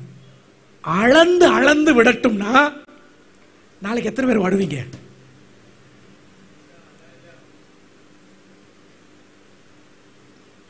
அளக்கப்படுகிறோம். ஆண்டவர் ஆலயத்தையும் பலிபீடத்தையும் தொழுது கொள்ளுகிறவர்களையும் அளப்பதற்கென்று ஒரு அளவுகோலை வைத்திருக்கிறார். என் ஆண்டவர் கையில் இருக்கக்கூடிய அளவுகோலுடைய பெயர் என்ன தெரியுமா? பரிசுத்தம். எப்படி பாடுகிறோம் என்பதை வைத்து தேவன் அளப்பதில்லை. எவ்வளவு அழகான ஆமென் ஒளிபெருக்கிகளை நாம் வைத்திருக்கிறோம் என்பதை வைத்து கர்த்தர் அளப்பதில்லை. எவ்வளவு அழகாக ஆலயங்களை நாம் கட்டி இருக்கிறோம் என்பதை வைத்து தேவன் அளப்பதில்லை. இன்ஃபேக்ட் இந்த மாவட்டத்துக்கு வந்து பார்க்கும் பொழுது ஆலயங்கள்லாம் ரொம்ப பிரம்மாண்டமாக அழகாக கட்டி வைக்கப்பட்டிருக்கிறது. அவைகளை ஒரு நாளும் அளப்பதில்லை. ஆண்டவர் அளப்பது அவர் வைத்திருக்கிற ஒரே அளவுகோல் பரிசுத்தம்.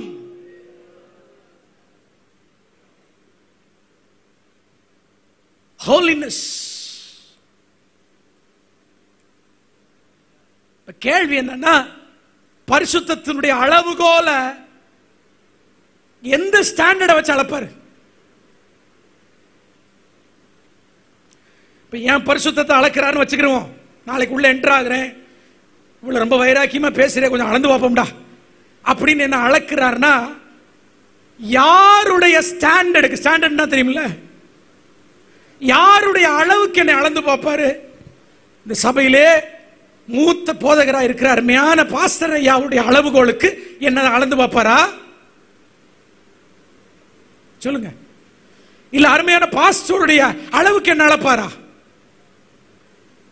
யாருடைய ஸ்டாண்டர்டுக்கு நான் அளக்கப்படுவேன்? அவருடைய அளவுக்கு தான் அளக்கப்படுவேன். தேவனுக்கு ஏற்ற பரிசுத்தம் என்று பைபிள் சொல்லுகிறது. நீ சினிமா பார்க்கல, சிகரெட் அடிக்கல, தண்ணி குடிக்கல, தண்ணி அடிக்கல அப்படின்றதுனால நான் பரிசுத்தமாய் வாழுகிறேன் என்று நினைத்து விடாத. அது போதுமான வாழ்க்கை அல்ல. வெளியில் இருக்கிற அந்த காரியத்தெல்லாம் செய்யறான், அவன் செய்கிறது நான் செய்யவில்லை என்பதற்காக போதுமான அளவுக்கு நான் பரிசுத்தமாய் வாழுகிறேன் என்று நினைத்து விடாதே. ஆமென். அவருடைய சாயலுக்கு ஒப்பான சாயலுக்கு நீங்கள் நானும் வளர வேண்டும். அந்த அளவுக்கு நீங்கள் அளக்கப்பட வேண்டும்.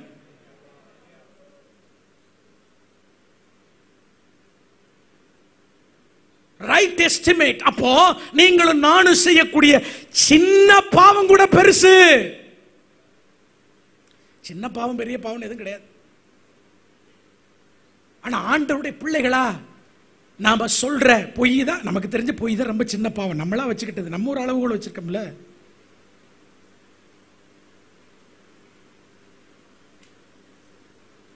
எப்ப உண்மையா மனம் திரும்பும் தெரியுமா? You should have a right estimate of your sin. நீ பண்ணக்கூடிய பாவத்தை சரியாக அளந்து பார்க்க வேண்டும். தாவீது அளக்கிறான், நான் செய்தது மீறுதல், இரண்டாவது நான் செய்தது என்னது? அக்கிரமம். நான் செய்தது அக்கிரமம் ஆண்டவரே. அவான் என்கிற ஹீப்ரு வேர்ட், அவான்னா தண்டனைக்குரிய பாவம். சத்தமா சொல்லுங்க எல்லாரும், சும்மா சொல்லுங்களேன் சத்தமா. என்னது? பயப்படுறீங்களே, சத்தமா தான் சொல்லுங்க. தண்டனைக்குரிய பாவம். அப்ப தாவீது நல்லாவே எஸ்டிமேட் போடுறான், ஆண்டவரே நான் செய்த பாவம் எப்படிப்பட்ட பாவம்? அக்கிரமம், தண்டனைக்குரிய பாவம்.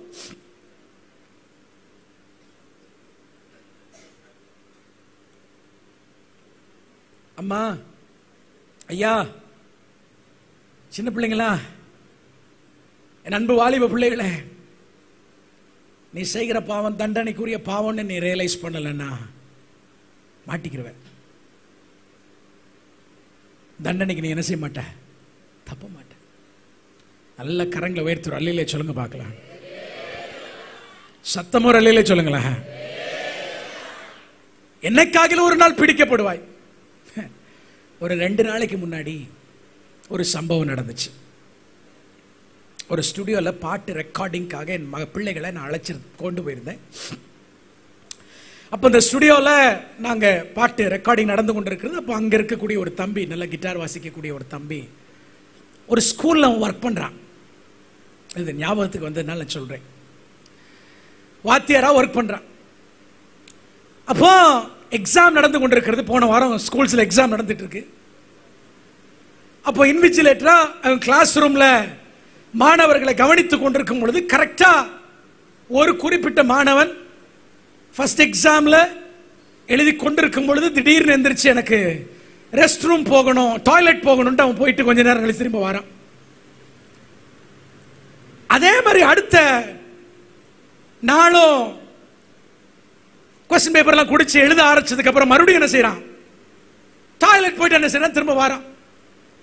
அப்போ இந்த தம்பி, அவனுக்கு சந்தேகம் வந்துருச்சு. என்னடாவே இந்த 2 நாளுமே இவன் போயிட்டு வரானே அப்படின்னு சொல்லிட்டு அடுத்த நாள் 3வது எக்ஸாம் இந்த தம்பிக்கு வேற கிளாஸ்ல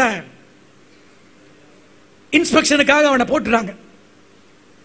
அப்போ இந்த கிளாஸ்க்கு இந்த போயிட்டு வர்றானே 7th ஸ்டாண்டர்ட் படிக்கிறான், 7ஆம் கிளாஸ். அவன் எக்ஸாம் எழுதக்கூடிய அந்த ஹாலில் இருக்கக்கூடிய அந்த டீச்சர்கிட்ட போய் இவன் வந்து கொஞ்ச நேரம் கழிச்சு என்ன கேட்பான்? டாய்லெட்டுக்கு போறான்னு என்ன செய்வான்? கேட்க போறான். கேட்டானா நீங்க என்ன செய்யுங்க? அவனை விட்டுருங்க, அவன் என்ன செய்யட்டும், போகட்டும், அதுக்கப்புறம் என்கிட்ட சொல்லுங்க என்ன நடக்குதுன்னு. உடனே அதே மாதிரி இந்த 3வது நாள் எக்ஸாம். கொஞ்ச நேரம் கழிச்சு இந்த டீச்சர் என்ன கேட்டிருக்கான், நான் ரெஸ்ட் ரூம் போகணும்னு.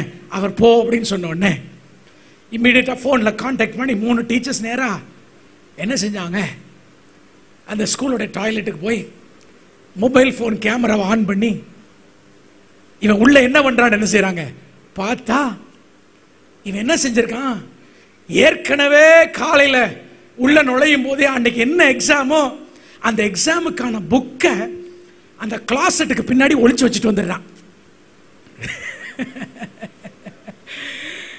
இவன் என்ன செய்யறான், போயிட்டு கொஸ்டின் பேப்பர்லாம் படிச்சுட்டு வேகமா உட்காந்து எழுதிக்கிட்டு இருக்கான்.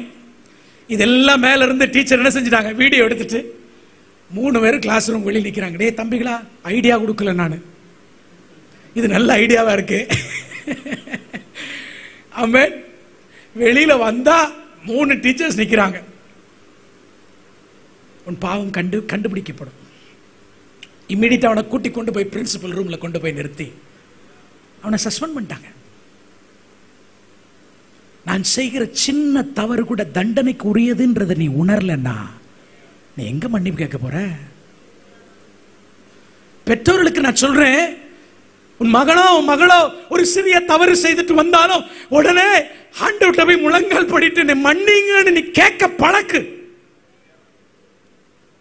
முதல் உன் பிள்ளைக்கு தெரியட்டும், அது மனிதனுக்கு விரோதமான பாவம் அல்ல, நண்பனுக்கு விரோதமான பாவம் அல்ல, அப்பா அம்மாவுக்கு விரோதமாக செய்த பாவம் அல்ல, தேவரீர் ஒருவருக்கு விரோதமாக நான் பாவம் செய்து விட்டேன் என்கிற உணராத வரைக்கும் உன் மகனோ உன் மகளை என்ன செய்ய போறதில்ல, மனம் திரும்ப போறதில்ல. உண்மையான மனம் திரும்புதல் என்பது நான் நன்மை செஞ்சிருக்கிறதுனால என்ன மன்னிங்கன்னு கேட்கறதல்ல, உங்க கிருபையின்படி உங்களுடைய இரக்கத்தின்படி எனக்கு இறங்கும் என்று அவருடைய இரக்கத்தையும் அவருடைய கிருபையும் அடிப்படையாக கொண்டு கேட்கிற மனம் திரும்புதல். 2வது சொன்னேன், ஆமென், உண்மையான மனம் திரும்புதல் என்பது, ஆண்டவரே உமக்கு விரோதமாய் நான் மீறுதல் செய்திருக்கிறேன், அக்கிரமம் செய்திருக்கிறேன், தண்டனைக்குரிய பாவத்தை செய்திருக்கிறேன். 3வதாக பாவம் என்கிற வேர்டை வந்து யூஸ் பண்ணியிருப்பார். கரங்க வேர்த்துறையில் சொல்லுங்க, என்ன சொன்னாரு, பாவம். பாவம்னா மிஸ்ஸிங் த மார்க் இங்கிலீஷ்ல சொல்லுவோம். இலக்கு தவறுதல். எல்லாம் சத்தமா சொல்லுங்க, என்ன தவறுதல்? சத்தமா சொல்லுங்க, என்ன தவறுதல்? ஆண்டவர் கூட பேசுறாரா? இப்போ உங்களுக்கு புரிஞ்சிருக்கும் ஏன் பாவத்தை பத்தி நீங்க சாயந்தரம் பேசுறோன்னு. பாவம் என்றால் அவன் பயன்படுத்துகிற வேர்டு கட்டா என்ற ஹீப்ரு வேர்டு, which means இலக்கு தவறிட்டாண்டவரே அப்படின்னு என்ன அர்த்தம்? இதற்காக நான் அழைக்கப்படவில்லை, இவ்வளவு கேவலமான ஒரு விஷயத்தை நான் செய்து விட்டேனே.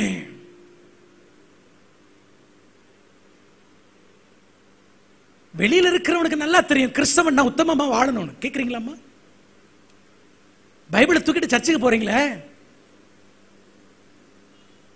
வெளியில இருக்கிறவன் நம்மளை பார்த்து கேட்கிறான், நீ எப்படி பாவம் பண்ணலாம், எப்படி ஏமாத்தலாம், எப்படி களவு செய்யலாம், எப்படி பொய் சொல்லலாம், கிறிஸ்தவர்கள் செய்யக்கூடாது என்று வெளியில இருக்கிறவனுக்கு தெரியுதே.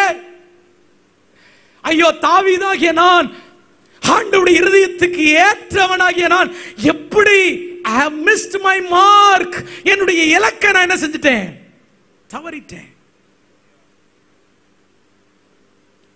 பாவத்தை குறித்த சரியான வெளிச்சம், பாவத்தை குறித்த சரியான எஸ்டிமேட்ட தாவீது போட்டதுனால தான் சங்கீதம் 51 பாடி இருக்காரு. இல்லாட்டா பாட மாட்டாரு, தட்டி விட்டு போயிருப்பாரு. அட போங்கயா, யார் தான் கொலை பண்ணாம இருக்கா?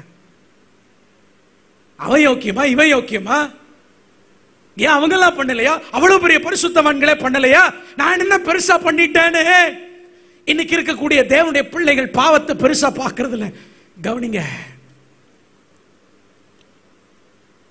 நீ கர்த்தருடைய ஆவியானவர் உங்களோடு பேசிக்கொண்டிருக்கிறார். உங்களை நேசிக்கிறதுனால உள்ள இருந்து மாத்திரமல்ல வெளியிலிருந்து பேசிக்கொண்டு கேட்டுக்கொண்டு இருக்கிறவங்களோடும் கர்த்தர் ரொம்ப தெளிவா பேசுகிறார்.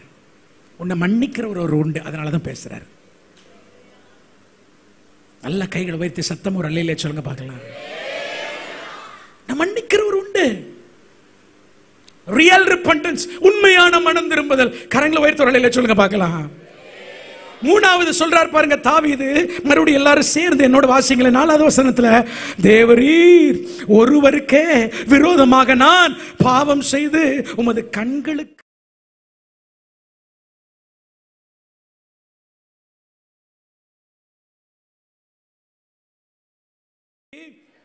விளங்கவும், நீர் நியாயம் தீர்க்கும் போது உம்முடைய பரிசுத்தம் விளங்கவும். இத ரொம்ப முக்கியமான வசனம், கவனிங்க. தாவீதுனுடைய மனம் திரும்புதல், உண்மையான மனம் திரும்புதல் நான் சொல்ல காரணம் இந்த 4வது வசனம் தான். என்ன சொல்றா தெரியுமா? ஆண்டவரே, பாவத்தின் விளைவுகள் எதுவா இருந்தாலும் அதை நான் ஏற்றுக்கொள்ளுகிறேன். எங்க சொல்லுங்க பார்க்கலாம். நான் சொன்னதை கொஞ்சம் தைரியமா சொல்லி பாருங்களேன். ஆண்டவரே, பார்த்து சொல்லுங்க. நான் வேணா முதல்ல சொல்லிடுறேன், தைரியம் இருந்தா சொல்லுங்க. ஆண்டவரே, நான் செய்த பாவத்திற்கான விளைவுகள் எதுவா இருந்தாலும் நான் ஏற்றுக்கொள்கிறேன். என்ன பிரதர் சொல்லுவீங்களா? ஒரே ஒரு அல்லேலியா வருது. அது தெரிஞ்சு வந்துச்சா தெரியாம வந்துச்சான்னு எனக்கு தெரியல. ஆனா கேள்வி என்ன, மறுபடியும் கேட்கிறேன். ஆண்டவரே, நான் செய்த பாவத்தினுடைய விளைவுகள் எதுவா இருந்தாலும் அதை என்ன செய்றேன், நான் ஏற்றுக்கொள்ளுகிறேன் என்று தாவீது சொன்னது போல நீங்கள் சொல்ல முடியுமா? முதல் பாயிண்ட் சொல்லலாம், ஆண்டவரே உம்முடைய கிருபையின்படி உம்முடைய இரக்கத்தின்படி எனக்கு இறங்கும், எளியது. இரண்டாவது பாயிண்ட் கூட சொல்லலாம், ஆண்டவரே நான் செய்தது மீறுதல், நான் செய்தது அக்கிரமம், நான் செய்தது பாவம், என்னை மன்னிங்கன்னு கூட சொல்லிடலாம். ஆனா நான் பாவத்தை செஞ்சுட்டு ஆண்டவரே, ஆனா அந்த பாவத்தினுடைய விளைவுகளை நான் என்ன செய்றேன், ஏற்றுக்கொள்ள நான் ஆயத்தமா இருக்கிறேன் என்று இவன் மனம் திரும்புறான் பாருங்க. அந்த தைரியம் இன்னைக்கு உண்டா? கரங்களை உயர்த்தி தொழிலை சொல்லுங்க பார்க்கலாம். என்ன பாச சொல்றீங்க, அப்படி எங்க இருக்குன்னு கேக்குறீங்களா? மறுபடியும் அந்த வசனத்துக்கு வாங்க.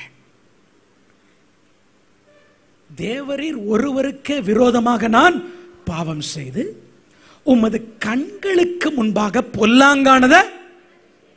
ஒவ்வொரு வேர்டுமே முக்கியம். இங்க பொல்லாங்கன்ற ஒரு வேர்டு இருக்கு, நான் இன்னும் சொல்லல. அத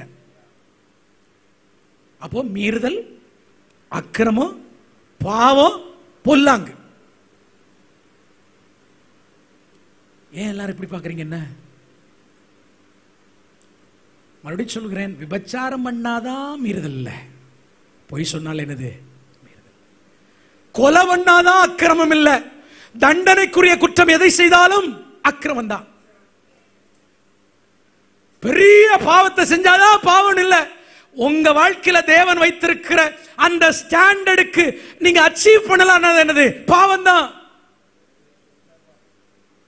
ஒருத்தரும் தப்பிக்க முடியாது, நானும் தப்பிக்க முடியாது. பிரசங்கம் பண்ற நான் தப்பிச்சிட முடியுமா? தப்பி விட முடியாது. மூணாவது அவன் சொல்ற, ஆண்டவரே என் பாவத்திற்கு விளைவுகள் உண்டு. வாசிங்க மறுபடியும் அந்த வசனத்தினுடைய கடைசி பகுதியை. நீர் பேசும்போது உம்முடைய நீதி விளங்கவும், நீர் நியாயம் தீர்க்கும் போது உம்முடைய பரிசுத்தம் விளங்கவும். இதை என்ன செய்கிறேன், அறிக்கையிடுகிறேன். கவனிங்க, ஆண்டவர் இரக்கம் உள்ளவர், அன்புள்ளவர், எந்த சந்தேகம் இல்லை. ஆனா அவர் நீதி உள்ளவர். எங்க வலது கருத்து உயர்த்தி சொல்லுங்க, ஆண்டவரே நீர் நீதி உள்ளவர். சொல்லுங்களேன், நீர் யாரு? என் பாவத்தை மன்னிக்கிறீர், அதுல எந்த சந்தேகம் இல்லை. கவனி, என் பாவத்தை நீர் மன்னிக்கிறீர். உம்முடைய கிருபையின்படி உம்முடைய இரக்கத்தின்படி என் பாவத்தை நீர் என்ன செய்கிறீர், மன்னிக்கிறீர். ஆனால் நான் சிங்காசனத்துக்கு முன்னாடி வந்து என்ன செய்யணும், நின்னாகணும்.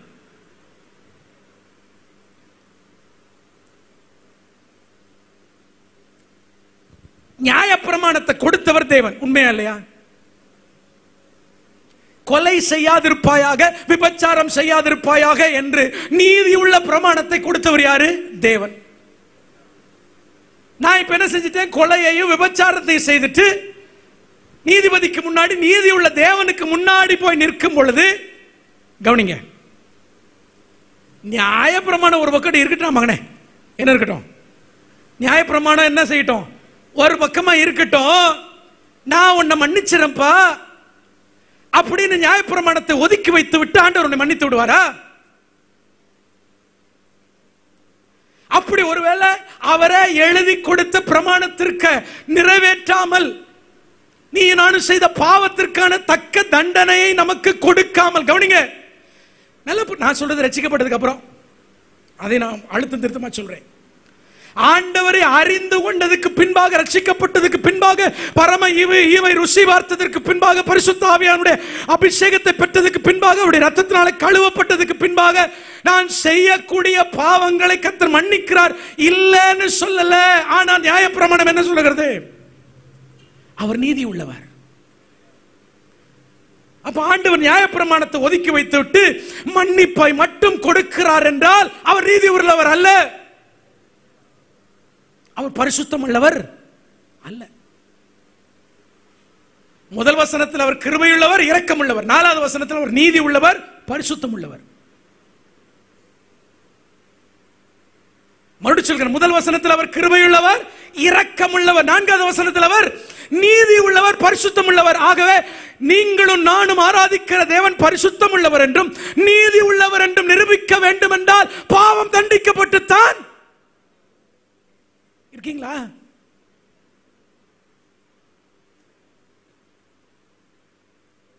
பாவத்தை விட முடியாது. உன்னை மன்னிக்கிறாரு. பாவத்தினுடைய கான்சிக்வென்சஸ், நீ ரட்சிக்கப்படுவதற்கு முன்பாக செய்த பாவத்தினுடைய கான்சிக்வென்ஸ் இயேசு தன் மேல சுமந்துகிட்டாரு. அந்த நீதி யார் மேல செலுத்தப்பட்டது? ஆண்டவராகிய இயேசு கிறிஸ்துவின் மேல, குமாரன் மேல செலுத்தப்பட்டது. ஆனால் இன்றைக்கு பரிசுத்த ஆவியானவரை பெற்று கர்த்தருடைய சத்தியத்தை கேட்டுக்கொண்டு திருச்சபையில், இங்க கவனிங்க, திருச்சபையில் இருக்கக்கூடிய நீங்களும் நானும் தேவனுக்கு விரோதமான மீறுதலையும் அக்கிரமத்தையும் பாவத்தையும் பொல்லாங்கையும் செய்யும் பொழுது தேவன் பரிசுத்தம் உள்ளவர் எப்படி என்பதை எப்படி விளங்க பண்ணுவார்? சொல்லுங்கம்மா, இருக்கீங்களா? புரியுதா அந்த சத்தியம்? அவர் இரக்கமுள்ளவர், கிருபையுள்ளவர் என்பதை எப்படி விளங்க பண்றார்? உங்களை மன்னிக்கிறதுனால. அவர் நீதி உள்ளவர், பரிசுத்தம் உள்ளவர் என்பதை எப்படி விளங்க பண்ணுவார்? நீங்களே சொல்லுங்க.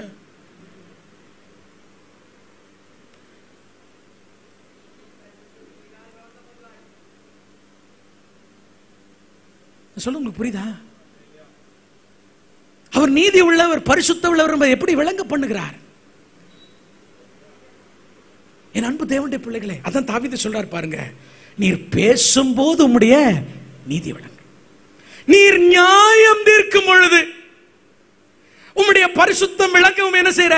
இது அறிக்கையிட, ஆண்டவரே நான் பாவம் பண்ணிட்டேன்ப்பா, இதற்கு தக்க தண்டனைக்குரியவன் நான், நீர் தண்டித்தாலும் பரவாயில்ல, என்ன மன்னிங்கன்ற. அவ்வளவுதான். ஒரு அழில சொல்லுங்க பார்க்கலாம். என எந்த விதத்திலும் நீங்க நீதி உள்ளவர் என்றோ நீர் பரிசுத்தம் உள்ளவர் என்றோ என் வாழ்க்கையில் நான் செய்த பாவம் என்ன செய்யணும்? அதை விளங்க பண்ணுவதனால நான் தண்டிக்கப்படுவதற்கு ஏற்ற குற்றவாளி தான், என்னை தண்டியும் நான் ஏற்றுக்கொள்ளுகிறேன், ஆனால் என்னை மன்னிப்பான். யப்பா, இதுதாங்க உண்மையான மனம் திரும்புதல். ஆண்டவர் தண்டிக்கிறாரா இல்லையா அது அவருடையது. ஒரு அல்லையில சொல்லுங்க பார்க்கலாம். அவர் மட்டாய் தண்டிக்கிறார். கான்சிக்வென்சஸ் ஏதாவது விதத்தில் நம்ம பார்க்கிறோம். ஏதாவது விதத்தில் பாவத்தினுடைய அந்த விளைவுகளை நம்ம சரீரத்தில் சில நேரங்களை பார்த்து விடுகிறோம். நீ என்ன சொல்ல வர்றன்னா, உண்மையான மனம் திரும்புதல் அப்படின்னு வரும்போது, அப்பா என்ன தண்டிச்சாலும் பரவாயில்ல, என்ன மன்னிங்க அப்படின்னா அவன் எதை உணர்றான் தெரியுமா? பாவத்துக்கு என்ன உண்டு? விளைவுகள் உண்டு. அது விசுவாசியா? நான் இப்போ விசுவாசியோட பேசிக் கொண்டிருக்கிறேன். விசுவாசியா, ஆண்டவருடைய பிள்ளையா, நீ செய்கிற பாவத்துக்கு என்ன உண்டு? கான்சிக்வென்சஸ் உண்டு. Because he is a just God and he is a holy God. அவர் தீமையை பார்க்க மாட்டாத சுத்த கண்ணர். அநியாயத்தை நோக்கி கொண்டிருக்கிறது என்ன அப்படிங்கிறான். யாரு? ஹபகுக். உண்மையான மனம் திரும்புதல் என்பது, மறுபடியும் சொல்கிறேன், மூன்றாவதாக, என் பாவத்துக்கு என்ன உண்டு? தண்டனை உண்டுப்பா. நான் செய்த அநியாயத்துக்கு என்ன உண்டு? கான்சிக்வென்சஸ், விளைவுகள் உண்டு. தண்டனைன்றதை விட நான் கொஞ்சம் கம்மி பண்ணிக்கிறேன், விளைவுகள் சொல்றேன். விளைவுகள் உண்டு ஆண்டவரே. என்னைக்கு நீங்களும் நானும் கண்டிப்பா நான் செஞ்ச தவறுக்கு என்ன உண்டு, ஒரு கான்சிக்வன்சஸ் உண்டுன்றதை நான் உணரணும், அன்னைக்கு தான் நான் மனம் திரும்புவேன். நமக்கு தான் கான்சிக்வன்சஸே பார்க்கலையே. அதனால நமக்கு என்ன உண்டு, துணிகரம் உண்டு, கண்டினியூ பண்ணிக்கிட்டே இருக்கோம். பாவத்தை செய்து கொண்டு வந்து திருவிருந்து எடுத்துறாங்க. இன்னைக்கு என்னன்னா ஆண்டவர் தண்டிக்கல, பொறுமையா இருக்கிறார். ரோமர் 2ஆம் அதிகாரத்தின்படி God is patience. ஆண்டவர் பொறுமையா இருக்கிறார். தேவனுடைய பொறுமை நீ மனம் திரும்புவாய் என்று காத்து கொண்டிருக்கிறது. ஆனால் இன்னும் மனம் திரும்பாம இருதயத்தை கடினப்படுத்திக் கொண்டு எனக்கு தான் ஒரு விளைவுகளும் இல்லையே, கான்சிக்வன்சஸ் இல்லையே, நான் நல்லா தானே இருக்கிறேன், பரிசுத்தமா வாழ்றவன் தான் கஷ்டப்படுறான், நான் எல்லாம் அநியாயம் பண்ணிக்கிட்டு வந்து ஆண்டவருடைய சமூகத்தில் உட்கார்ந்து இருக்கிறேன், எனக்கு என்ன தண்டனைன்னு நீ நினைக்கிற கோபாக்கினி என்ன செய்து கொண்டிருக்கிறோம், தலை மேல குவித்துக் கொண்டிருக்கிறோம் என்று ரோமருக்கு எழுதின 2ஆம் அதிகாரத்தில் அப்போஸ்தலனாகிய பவுல் சொல்லுகிறார். வேண்டாமா, வேண்டாம். மறுபடியும் சொல்லுகிறேன், இந்த அவிசுவாசிகளுக்கு பேசுகிற பிரசங்கம் அல்ல. இயேசு சீக்கிரம் வருகிறார். உங்களுக்கும் எனக்கும் தேவை இந்த வார்த்தை. இன்னைக்கு வெறும் ஆசீர்வாதம் கர்த்தர் உயர்த்துவார், உங்களை பொருளாதாரத்தில் மேன்மைப்படுத்துவார் என்கிற செய்திகள் தான் எங்கேயும் நிறைந்திருக்கிறது. இன்றைக்கு கர்த்தரை நீங்க கொண்டு வந்திருக்கிறார், உங்களை கொண்டு வந்திருக்கிறார் என்றால் தாவீதை போல அவருடைய இருதயத்துக்கு ஏற்றவனாய் மாற்றும்படி கர்த்தர் கொண்டு வந்திருக்கிறார். பணம் இருக்கலாம், போகலாம், வியாதி வரலாம், இல்லாம போகலாம், ஆனால் பரிசுத்தம் தான் நிலைக்கும்.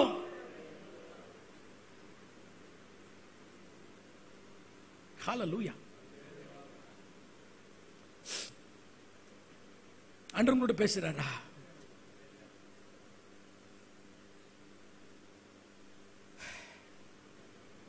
சரியான மனம் திரும்புதல். 3 பாயிண்ட் நான் சொன்னேன். 1,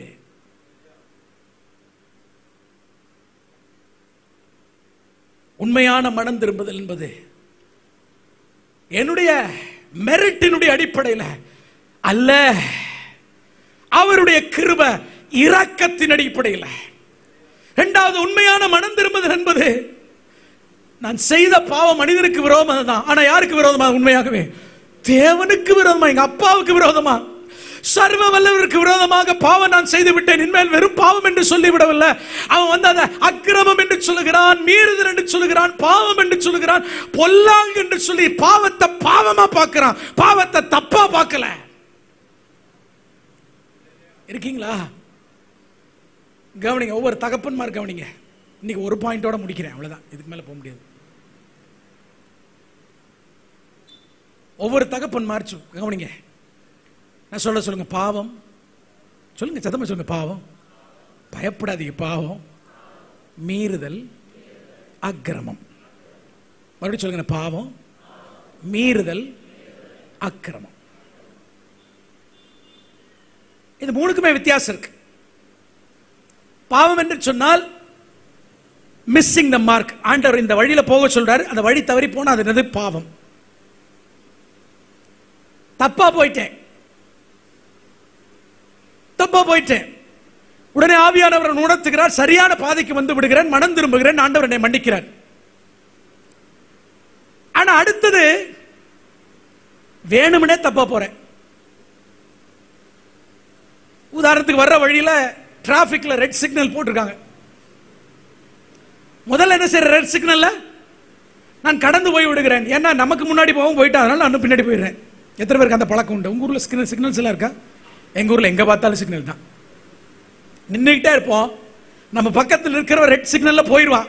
சரி, அவன் போறானே நானும், இது பாவம், எல்லாரும் செய்யறாங்க நானும் செய்யறேன், அப்படியே போயிடுறது. அடுத்த நாள் வர்ற அதே மாதிரி ரெட் சிக்னல், அந்த ஆள் இல்ல, நான் நின்றுகிட்டு இருக்கேன். நேத்து நான் போன பாருங்க, போலீஸ் என்ன பார்க்கல, என்னை யாருமே ஃபைன் பண்ணல, அதனால இன்னைக்கும் போறேன் பாருங்க. அதுக்கு பேர் பாவம் இல்ல, அதுக்கு பேர் மீறுதல். தெரிஞ்சே செய்யறது. நான் தண்டிக்கப்படவில்லையே, யார் என்ன பார்க்கலையே, யாருக்கும் தெரியலையேன்னு 2வது அந்த சிக்னல்ல போறேன் பாருங்க, அதுக்கு பேர் பாவம் இல்ல, அது பேர் என்னது? மீறுதல். இது தவறு என்று தெரிந்தோம், இது பாவம் என்று தெரிந்தோம், பரிசுத்த ஆவியானவர் உணர்த்தியும் நீ திரும்ப அதை செய்கிறாய் என்றால் இனிமேலும் தேவன் அதை பாவமாக பார்க்கவில்லை. அதை என்னவா பார்க்கிறாரு? ஒருபடி எக்ஸ்ட்ராவா போய் என்னவா மாறுது? மீறுதலா மாறி. You are crossing the boundary. அழகா ஒரு மனுஷன் சொல்லுவார், ஒரு தேவனுடைய மனுஷன் சொல்லும்போது, the first sight is not a sin sight, but the second sight is a sinful sight அப்படிம்பார்.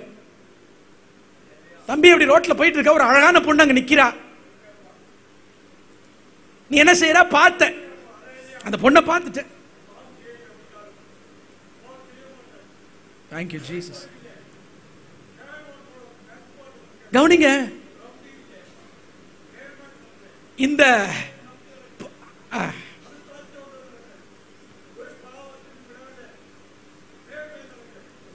ரைட், கர்த்தர் ரொம்ப நல்லவர். ஆமென் ஆமென் ஆமென் ஆமென்.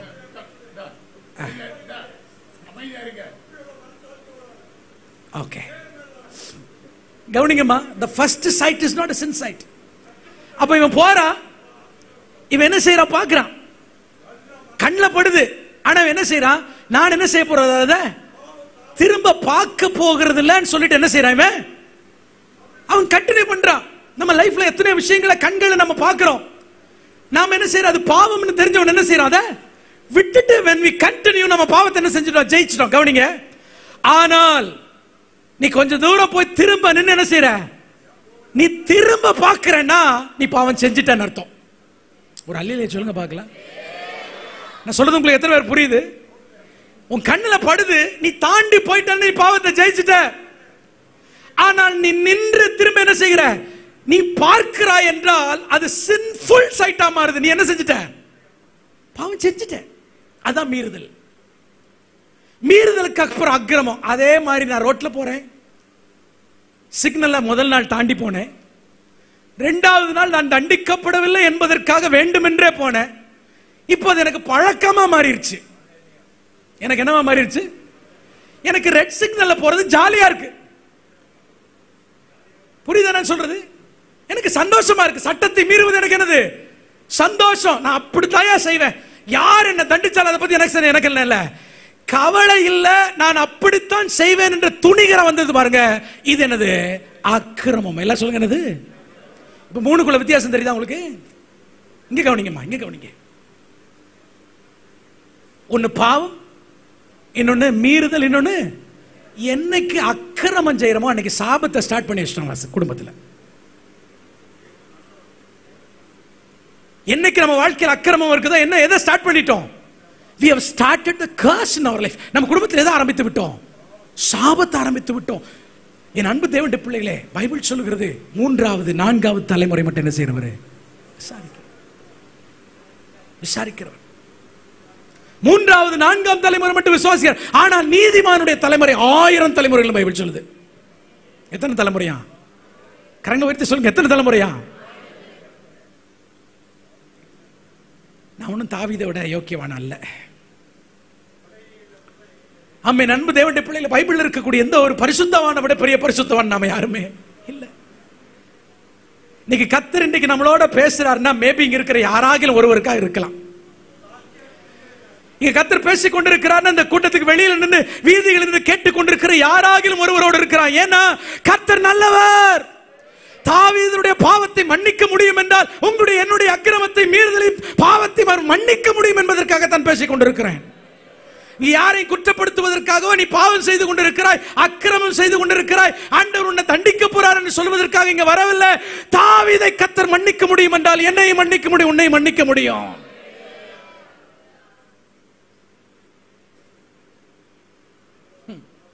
புரியுதா நான் சொல்றது? என்ன மன்னிக்க முடியும். யோசித்து பாருங்கள், தாவீது 51ஆம் சங்கீதத்தை எழுதலன்னா இது நமக்கு தெரிஞ்சிருக்குமா? பழைய ஏற்பாட்டு பரிசுத்தவான்கள் புதிய உடன்படிக்கையை புரிந்து கொண்ட ஒருவன் இருப்பான் என்றால் யார்? தாவீது. மறுபடியும் சொல்கிற, பழைய ஏற்பாட்டு பரிசுத்தவான்களில புதிய உடன்படிக்கையினுடைய வெளிச்சத்தை புரிந்து கொண்ட ஒரே மனுஷன் யார் தான்? தாவீது. தேவ சமூகத்தை அப்பத்தை சாப்பிட்டவன். ஏப்போத்தை எடுத்து தரித்து கொண்டு ஆண்டவரிடத்தில் விசாரிச்சவன் தாவீது. ஏன்னா அவனுக்கு தெரியும் ஆண்டவர் மன்னிக்கிறவர். தாவீது செய்த பாவத்திற்கான தக்க தண்டனை நியாயப்பிரமாணத்தின்படி கர்த்தருக்கு சித்தமான நாளைக்கு இதுவா? ஏன்னா ஆண்டவர் கொடுத்த வார்த்தை நான் முடிக்காம கோயம்புத்தூர் போக முடியாது. நான் கார் அந்த பைபாஸ்ல கார் போகாது. ஒரு அல்லேலூயா சொல்லுங்க பார்க்கலாம். ஏன்னா 4 பாயிண்ட்ல இப்போ ஒண்ணுதான் பேசியிருக்கேன்.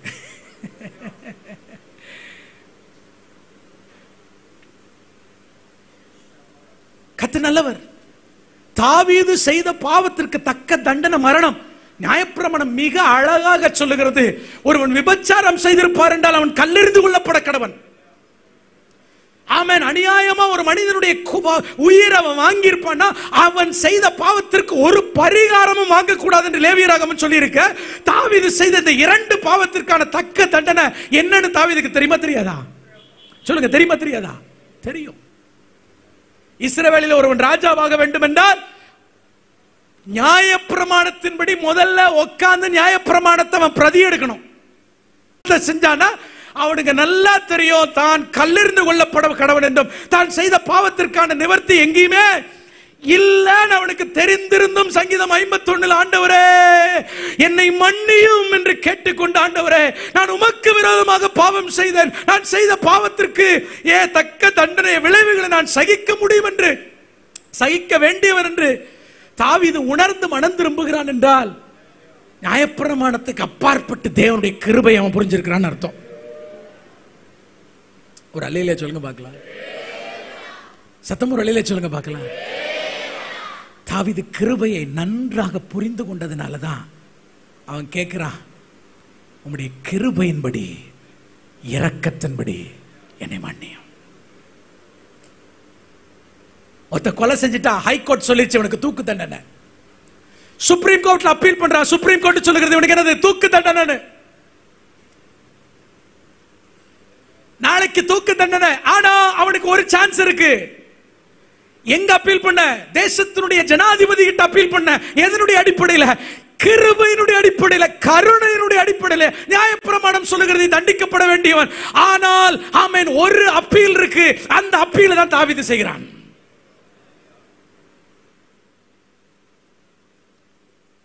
தாவீது படிப்படியா மேல போகல, நேராவே எங்க போயிட்டான்? பிரசிடென்ட்டே போயிட்டான். அது எதுக்கு அடுத்தடுத்த கோர்ட்டுக்கு போறது? நேரா எங்க போயிடுவான்? நேர அப்பாட்ட போய் கிருபையின்படி இரக்கத்தின்படி எனக்கு இறங்கும், என்ன மன்னிங்கப்பா, என்ன மன்னிங்க. தேவரீர் ஒருவருக்கு விரோதமாகவே நான் செய்த பாவத்தை நீங்க தண்டிச்சுதான் ஆகணும். ஏன்னா அப்பதான் நீ நீதி உள்ளவர், பரிசுத்தம் உள்ளவர். கான்சிக்வன்சஸ் இருந்துச்சுன்னா நான் ஏத்துக்கிற ஆண்டவரே. கான்சிக்வன்சஸ் பார்த்தானா இல்லையா? பார்த்தான். அதை பற்றி நாங்கள் பேச வரல. But he saw the consequences. கேள்வி என்ன? கர்த்தர் அவனை மன்னிச்சாரா? மன்னிச்சார். இந்த 3வது நாள்ல கர்த்தர் நம்மளோட பேசுறார். உங்களை நேசிக்கிறதுனால பேசுறார். அவர் நல்லவர்ன்றதுனால பேசுறார். அழைக்கப்படுகிறோம்.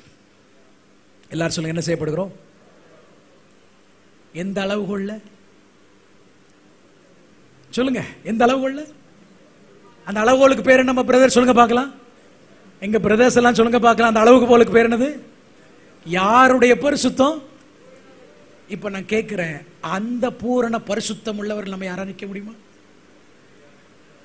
அந்த அளவுகோல்ல இப்ப தேவன் என்னை பழக்கிறாருன்னா நானும் மைக்க வச்சுட்டு வீட்டுக்கு போக வேண்டியதான். ஆனா இன்னைக்கு நான் எழும்பி நின்று பேச காரணம் என்ன தெரியுமா?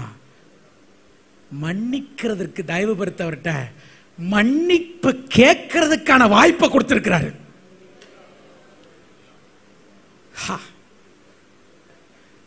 அவர் அப்பீல் பண்றதுக்கான வாய்ப்பு எனக்கு கொடுக்கப்பட்டிருக்கிறது. இன்னைக்கு இந்த நிமிஷத்துல இன்னும் ஒரு நிமிஷத்துல நீங்களும் நானே ஆண்டவரே என்னை மன்னிங்கப்பான்னு கேட்டா அவர் மன்னிப்பதற்கு போதுமானவராக இருக்கிறார். அதற்காகவே உங்களுக்காக பிதாவுடைய வலது வாரசத்தில் என்ன செஞ்சிருக்கிறாரு? பரிந்து பேசிக் கொண்டிருக்கிறார். இந்த சத்தத்தை வெளியிலிருந்து கேட்டுக் கொண்டிருக்கிற அன்பு சகோதரனே, சகோதரியே, உன் குடும்பத்தை மன்னிக்காம இருக்கலாம், சமுதாயம் மன்னிக்காம இருக்கலாம், நீ செய்த அகோரமான பாவத்தை மன்னிப்பதற்கு ஒருவருமே இல்லாம இருக்கலாம். ஆனா இப்பொழுது ஒருவர் உன்னை கரத்தை 2 கரத்தை நீட்டி வா, நான் உன்னை மன்னிக்க ஆயத்தமாக இருக்கிறேன் காத்து கொண்டிருக்கிறார். அவரிடத்தில் ஓடி வந்து, ஆண்டவரே நான் உமக்கு விரோதமாக என்ன செய்து விட்டேன்? பாவம் செய்து விட்டேன், என் பாவம் தண்டனைக்குரியது. ஆண்டவரே உம்முடைய இரக்கங்களின்படி கிருபையின்படி என்ன மன்னிங்கன்னா அவர் மன்னிப்பதற்கு இந்த இடத்துல அவர் உலாவிக் கொண்டிருக்கிறார். ஏன் அதை நம்ம பயன்படுத்தி கொள்ளக்கூடாது? ஏன் அதை நம்ம பயன்படுத்திக் கொள்ளக்கூடாது? பாவத்தின் மேல பாவம் செய்து, அக்கிரமத்தின் மேல அக்கிரமம் செய்து தண்டனை நம்ம வாழ்க்கையில கூட்டிக் கொள்ளாம, என்ன மன்னிங்கன்னா மன்னிக்கிறதுக்கு ஒரு கிருபையுள்ளவரா இருக்கிறாரு. why don't we use it? நல்லா புரிஞ்சுக்கோங்க, நமக்கு ஆவிக்குரிய பெருமை வேண்டாம், வேண்டவே வேண்டாம். திரும்ப அப்பா பாதத்தில் வந்து என்னை மன்னிங்கன்னு கேட்டா, ஆமென், உன்னுடைய பாவங்களை அவர் நாளைக்கு நாம பார்க்க போறோம். என்ன செய்ய கேட்கிறார், ரொம்ப அழகா இருக்குது. அடுத்தது அவர் கேட்கிறார், என்னை சுத்திகரியும் கேட்டார், அது வேற லெவல். அடுத்தது தாவீது என்ன புதுப்பியும் கேட்டார், அது அடுத்த லெவல். அடுத்தது என்ன பயன்படுத்தும் கேட்கிறார் பாருங்க. அப்போ இவ்வளவு மோசமான ஆள் ஆண்டவர் பயன்படுத்த முடியுமா? நீங்க ஒத்துக்குவீங்களா? கொலை பண்ணிட்டு விபச்சாரம் பண்ணிட்டு மைக்கெடுத்து பிரசங்கம் பண்றான்னு நீங்க ஏத்துக்குவீங்களா? ஆனா ஆண்டவர் என்ன செய்யறார்? இவனை ஏற்றுக்கொள்ளுகிறார், இவனை மன்னிக்கிறார், சுத்திகரிக்கிறார், புதுப்பிக்கிறார், பயன்படுத்துகிறார். அவர் தான் என் ஆண்டவர். ஒரு அல்லையில சொல்லுங்க பார்க்கலாம். நாளைக்கு வாங்க, கண்டிப்பா வருவீங்களா? நீங்க பார்க்கறத பார்த்தா ஆஹா, பிள்ளைங்களே பேசக்கூடாத நான் பேசி விடவில்லை, ஆவியில உணர்த்தப்பட்டேன், அவ்வளவுதான். நான் பேசுறதுக்கு எத்தனையோ செய்திகள் இருக்கு, பெருமைக்காக சொல்ல ஆயிரக்கணக்கான செய்திகளை வச்சிருக்கேன்.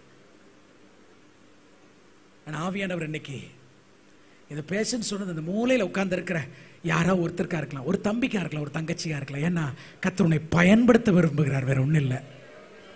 எங்க போய் முடியுது தெரியுமா? God wants to use you.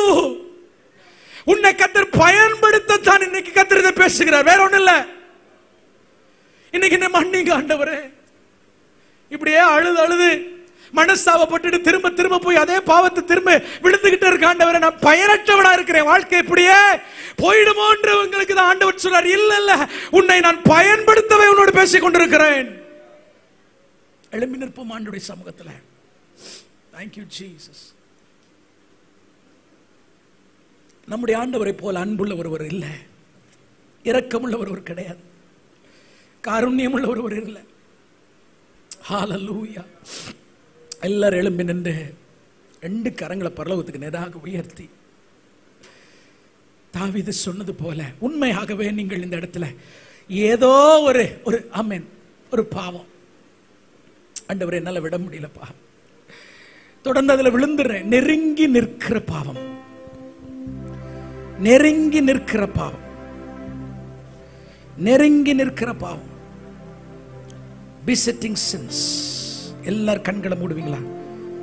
ஒரு முக்கியமான நேரம். பரிசுத்த ஆவியானவர் நம்ம நடுவில் உலாவிக் கொண்டிருக்கிறார், உலாவிக் கொண்டிருக்கிறார். ஹalleluya. அப்படியே இருக்கும்போது நான் சொல்றேன், நெருங்கி நிற்கிற பாவம், அந்த பாவத்தை புரிந்து கொள்வதற்காக நான் சொல்றேன். எல்லாரும் கண்களை மூடி கைகளை உயர்த்திருக்கும்போது நான் சொல்றேன், அது பாவம் என்று தெரிந்தும் என்னை திரும்ப திரும்ப செய்ய வைக்கிற ஒன்றுதான் நெருங்கி நிற்கிற பாவம். எல்லாரும் கவனிங்க, அப்படியே கைகளை உயர்த்தி, நான் அது பாவம் என்று தெரிந்தும் திரும்ப திரும்ப அதை செய்ய வைக்கிற அந்த ஒன்று,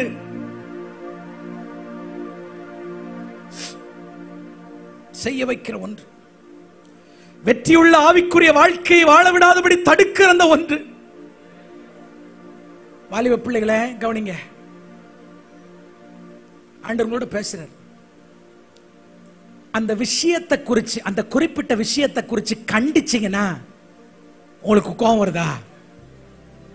உங்க அப்பா அம்மா கொஞ்சம் கண்ணை திறந்து பாருங்க, அந்த குறிப்பிட்ட விஷயத்தை வச்சு மகளே இதை நீ என்ன செய்யாத செய்யாதன்னு சொல்லும் பொழுது உனக்கு என்ன வருது? கோபம் வருது. அதுதான் நெருங்கி நிற்கிற பாவம். கண்டிக்கப்பட நீ விரும்பல, உன் தாய் தகப்பனுடைய கண்டிப்பு உனக்கு என்ன வருது? கோபத்தை கொண்டு வருகிறதுனா அது பாவம். அதைத்தான் நெருங்கி நிற்கிற பாவம்ன்ற. இன்னொரு விஷயத்தையும் சொல்ல, நெருங்கி நிற்கிற பாவத்தை புரிஞ்சு கொள்றதுக்காக, அந்த பாவத்துக்காக நீ வாதாடுற. உன் பாஸ்டர் சொல்றாங்க இது தப்புன்னு சொல்றாங்க, உன்னுடைய தகப்பனும் தாய் உன்ட்ட இது பாவம்பா, இது வேண்டாம், தேவன் இதை அருவருக்கிறார்னு சொல்றாங்க. ஆனா நீ என்ன சொல்ற? அதுக்கு வாதிடுற. அந்த பாஸ்டர் சொன்னாரு, அந்த சேனல்ல சொன்னாங்க, அவங்கள அது சரின்னு சொல்றாங்க அப்படின்னு அதுக்காக நீ என்ன செய்யற? வாதிட்டு கொண்டிருக்கிறாய் என்றால் அது பாவம். Stop it. அதுதான் நெருங்கி நிற்கிற பாவம். இது விசுவாசிகிட்ட இல்லைன்னு சொல்லுங்க. சில விசுவாசிகிட்ட அந்த குறிப்பிட்ட விஷயத்தை டச் பண்ண கோவம் வந்துடும். அதுக்காக அவங்க வாதிடுவாங்க, அதுக்காக சர்ச்சையே மாத்திக்கிடுவாங்க. இந்த சர்ச்சைக்கு நாங்க என்ன செய்யல, வரல.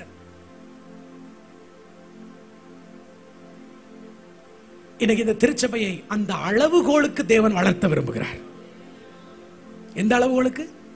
அந்த அளவுகோலுக்கு. இப்போ கரங்களை உயர்த்தி, ஆண்டவரே, தாவீது கேட்டது போல உண்மையா கேளுங்கம்மா, உண்மையா கேளுங்க. எல்லாரும் யாரும் கண்ணை திறந்து பார்க்க வேண்டாம். ஒரு 2 நிமிஷம் எடுத்து கைகளை உயர்த்தி, ஆமென். எல்லாரும் சின்ன பிள்ளைங்க கூட ஜெபம் பண்ணுங்கப்பா. அப்பா, நீங்க நான் அளந்து பார்த்தீங்கன்னா நான் ஃபெயில் ஆயிடுவேன்ப்பா.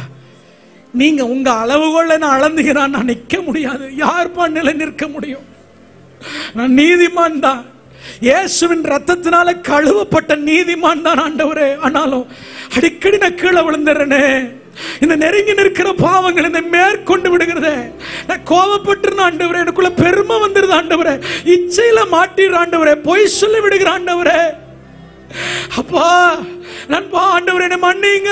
கைகளை உயர்த்தி கேளுங்க, ஆண்டவரே என்ன நீர் மன்னியும் ஐயா. எப்படி கேட்கணும்? சரியா கேளுங்க ஆண்டவரே. அம்மன், என்னுடைய நீதியின்படி அல்ல ஆண்டவரே, என்னுடைய அம்மன் எந்த நீதியின்படி அல்ல ஆண்டவரே. கேளுங்கம்மா, சத்தத்தை உயர்த்தி, ஆண்டவரே உங்க இரக்கத்தின்படி, உங்க கிருபையின்படி எனக்கு இறங்கும். இன்னும் சத்தத்தை உயர்த்தலாமே.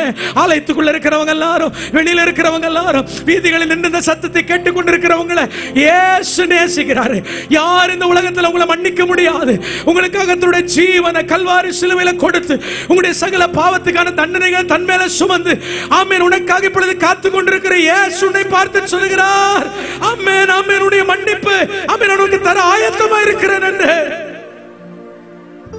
தம்பிமார்களா ஜெபம் பண்ணுங்க, தங்கச்சிமார்களே சத்தத்தை உயர்த்தலாமே, சத்தத்தை உயர்த்தலாமே. கொஞ்சம் யோசிச்சு பாருங்க, சங்கீதம் 51 பாடும் பொழுது எப்படி கதறி இருப்பார். என்னைக்கு கடைசியா நம்ம வாழ்க்கையில நாம் செய்கிற இந்த சின்ன சின்ன பாவங்களுக்காக கதறி இருக்கிறோம், அழுது இருக்கிறோம், கண்ணீர் வடிச்சிருக்கோமா? பிரச்சனைக்கு அழுகிறோமே, ஆமென். அதை விட முக்கியம், பிரச்சனையோடு கூட பரலோகம் போயிடலாம், ஆமென். வியாதியோடு கூட இருந்துட்டு பரலோகம் போயிடலாம். ஆனா பாவத்தோடு போக முடியாது, போக முடியாது, போக முடியாது.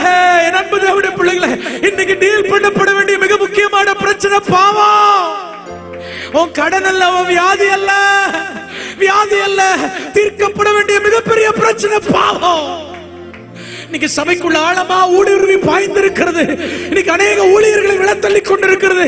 வாலிப பிள்ளைகளை இன்னைக்கு அழிவுக்கு நேரம் நடத்தி கொண்டிருக்கிறது. அவர் மன்னிக்கிறவர்ன்றதுனால தான் உன்னோட பேசுறாரு. கைகளை உயர்த்த, ஆண்டவரே சொல்லுங்க, உங்களுடைய கிருபையின்படி இறங்குங்கப்பா, உங்க இரக்கத்தின்படி எனக்கு இறங்குங்க. உங்க நீதியின்படி இல்லப்பா, நீங்க நீதியின்படி எனக்கு என்ன டீல் பண்ணீங்கன்னா நான் அழிஞ்சு போயிருவேன். உங்க பரிசுத்தத்தின்படி என்ன டீல் பண்ணீங்கன்னா நிக்க முடியாது ஆண்டவரே. ஆகவே உங்களுடைய கிருபையின்படி எனக்கு இறங்கும், உங்க இரக்கத்தின்படி இறங்கும். சின்ன பிள்ளைங்களா ஜெபம் பண்ணுங்க, கண்களை மூடி ஜெபம் பண்ணுங்க.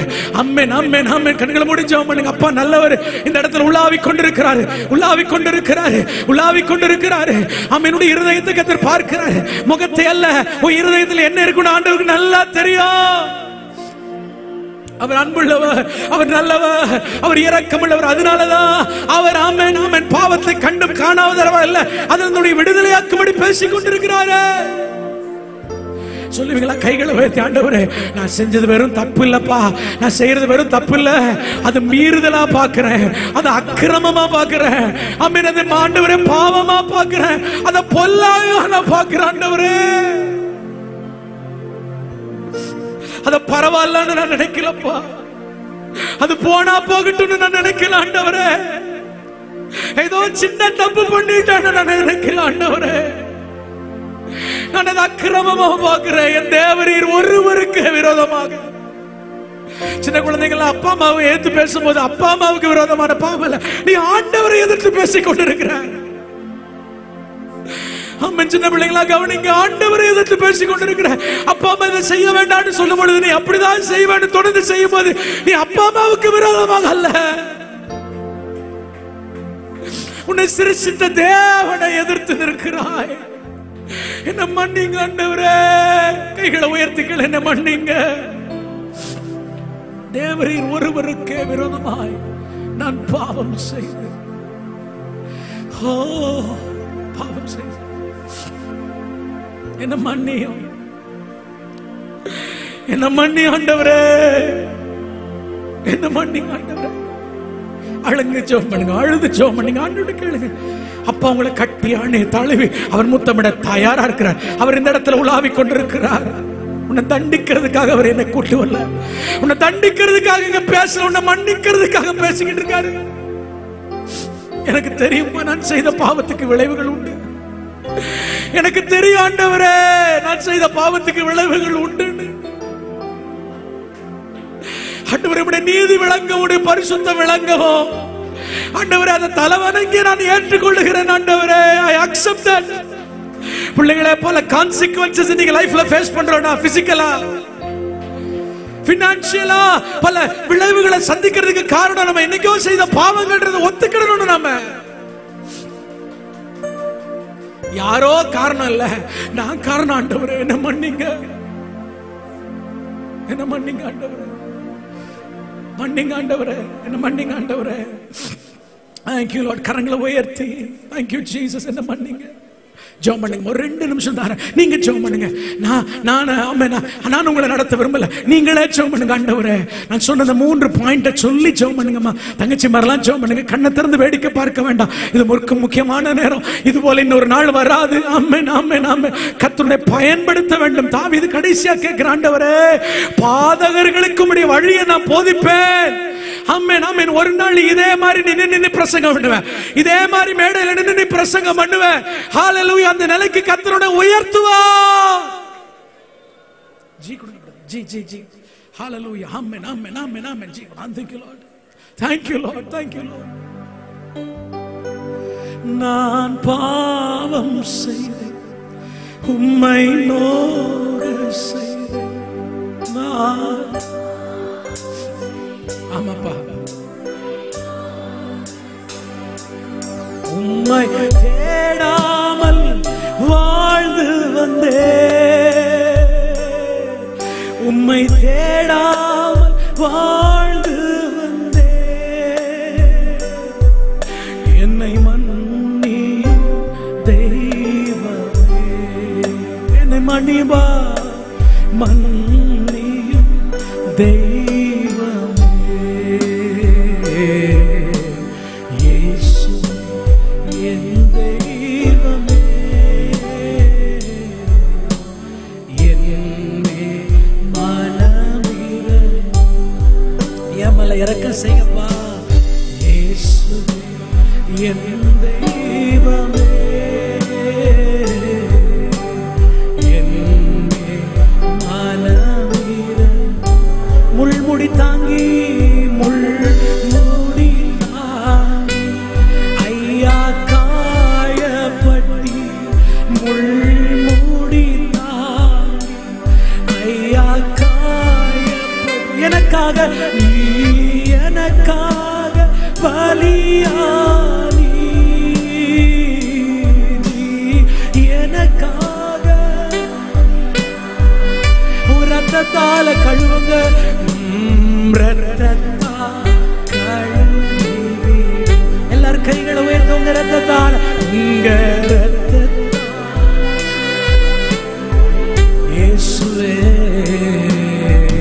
இயேசுவே என் தெய்வமே,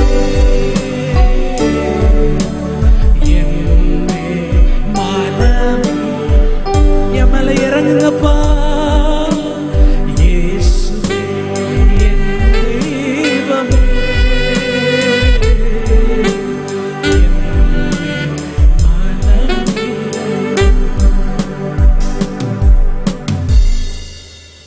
மிகவும் அதிகமாய் நேசிக்கிற எங்கள் அன்பின் பரலோக தகப்பனே, இந்த கன்வென்ஷன் கூட்டத்தினுடைய இந்த 3வது நாளுக்காக நாங்கள் நன்றி சொல்றோம். நீங்க தான் இந்த ஜனங்களோட பேசிட்டு இருக்கீங்க, உடைய பிள்ளைகளோட நீங்க பேசிட்டு இருக்கீங்க. அவங்கள அதிகமா நீங்க நேசிக்கிறதுனால பேசுறீங்க. அவங்க வாழ்க்கையில பெரிய திட்டங்களை வச்சிருக்கிறதுனால நீங்க பேசிட்டு இருக்கீங்க. ஆண்டவரே, அவங்களை நீங்க பயன்படுத்த போறதுனால பேசிட்டு இருக்கீங்க. ஆமாப்பா ஆண்டவரே, சின்ன சின்ன நெருங்கி நிற்கிற பாவங்களை நாங்க விட்டு வைக்கும் போது என்னைக்கோ ஒரு நாள் ஒரு மிகப்பெரிய பாவத்தில் போய் விழுந்து விடுவோம் என்பதற்காக அது இன்னைக்கு சின்னதா இருக்கும் போதே அதை நீங்க களைந்து விட எங்களோட பேசிக்கிட்டு இருக்கீங்க. ஆண்டவரே, எங்களை மன்னிங்க, எங்களை மன்னியும் என்று உள்ள இருந்து கொண்டோ வெளியில இருந்து கொண்டோ உண்மையாக தன்னுடைய இருதயத்தை திறந்து கதறிக்கொண்டிருக்கிற பிள்ளைகளுடைய பாவங்கள் இன்னைக்கு ரத்தத்தால் கழுவப்படுவதாக, மன்னிக்கப்படுவதாக, மன்னிக்கப்படுவதாக.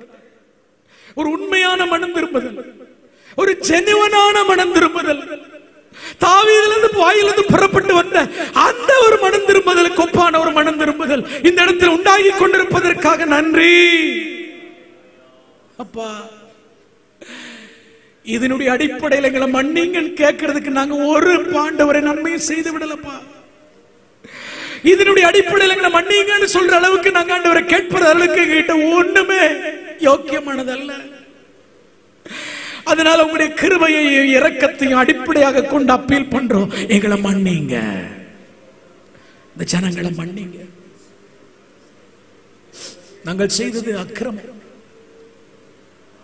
நாங்கள் செய்தது மீறுதல், நாங்கள் செய்தது பொல்லாப்பு, சின்னதுன்னு நாங்க நினைச்சிட்டு இருக்கிறோம். ஆண்டவரே, ஏதோ சின்ன தப்பு நான் பண்ணிட்டேன்னு சொல்லி நான் ஆண்டவரே அதை கண்டு காணாம விட்டு இருக்கேன். இல்ல, உம்முடைய சாயலுக்கு ஒப்பான சாயலுக்கு அனுதினமும் மறுரூபமாகி கொண்டிருக்கிற என் வாழ்க்கையில சின்னதுன்னு எதுவுமே இல்ல. பாவமே இருக்க கூடாதுப்பா, இருக்க கூடாது. அதனால நான் சொல்லுகிற சின்ன பொய்ய கூட ஆண்டவரே நான் இப்பொழுது மீறுதல் அக்கிரமமா பார்த்து சொல்றேன். என்ன மன்னியும், என்ன மன்னியும், என்ன மன்னியும். பாவத்துக்கு விளைவுகள் உண்டு, கான்சிக்வன்சஸ் உண்டு, அது தவிர்க்க முடியாது.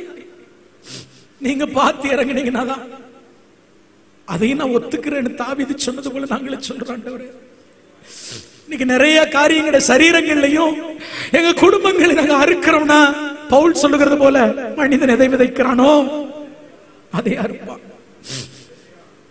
அதைத்தான் அநேகர் அறுத்துக்கிட்டு இருக்காங்கன்னு தெரியலப்பா. எங்களை மன்னிங்க. தாவீது கேட்டது போல சபையான்னு கேட்கிறோம். எங்களை மன்னியும், எங்களை கழுவும், எங்களை புதுப்பியும், எங்களை பயன்படுத்தும். நாளைக்கு நாங்க வரப்போறோம் அடுத்த நிலைக்கு. எங்களை என்ன நீங்க மன்னிச்சிட்டீங்க ஆண்டவரே. நாளைக்கு வேற காரியங்களை நாங்க தியானிக்கும் போது ஆண்டவர் எங்களோட நீங்க பேசுங்க. இந்த 3 நாள் முடியும் பொழுது எங்க வாழ்க்கை மறுரூபமா இருக்க வேண்டும். ஆண்டவரே, இந்த ஞாயிற்றுக்கிழமை ஆராதனைக்கு வரும்பொழுது நீர் அளவுகோலை வைத்து அளக்கும் பொழுது பரிசுத்தம் எங்களிலே வளர்ந்திருக்க வேண்டும், வளர்ந்திருக்க வேண்டும், வளர்ந்திருக்க வேண்டும். எங்களோட நீங்க பேசினதற்காக நன்றி. சமாதானத்தோடு நம்முடைய பிள்ளைகள் வீட்டுக்கு கடந்து செல்லட்டும், மன்னிக்கப்பட்டவர்களாக கடந்து செல்லட்டும், குற்ற மனசாட்சியிலிருந்து விடுவிக்கப்பட்டவர்களாக கடந்து செல்லட்டும். எங்கள் மனசாட்சி நீங்க எங்களை சுத்திகரிக்கிற ரத்தத்தினால கழுவப்பட்டவர்களாக கடந்து, குத்துண்டவர்களாக அல்லப்பா, மன்னிக்கப்பட்டவர்களாக நீதிமான்களாக கடந்து செல்லட்டும்.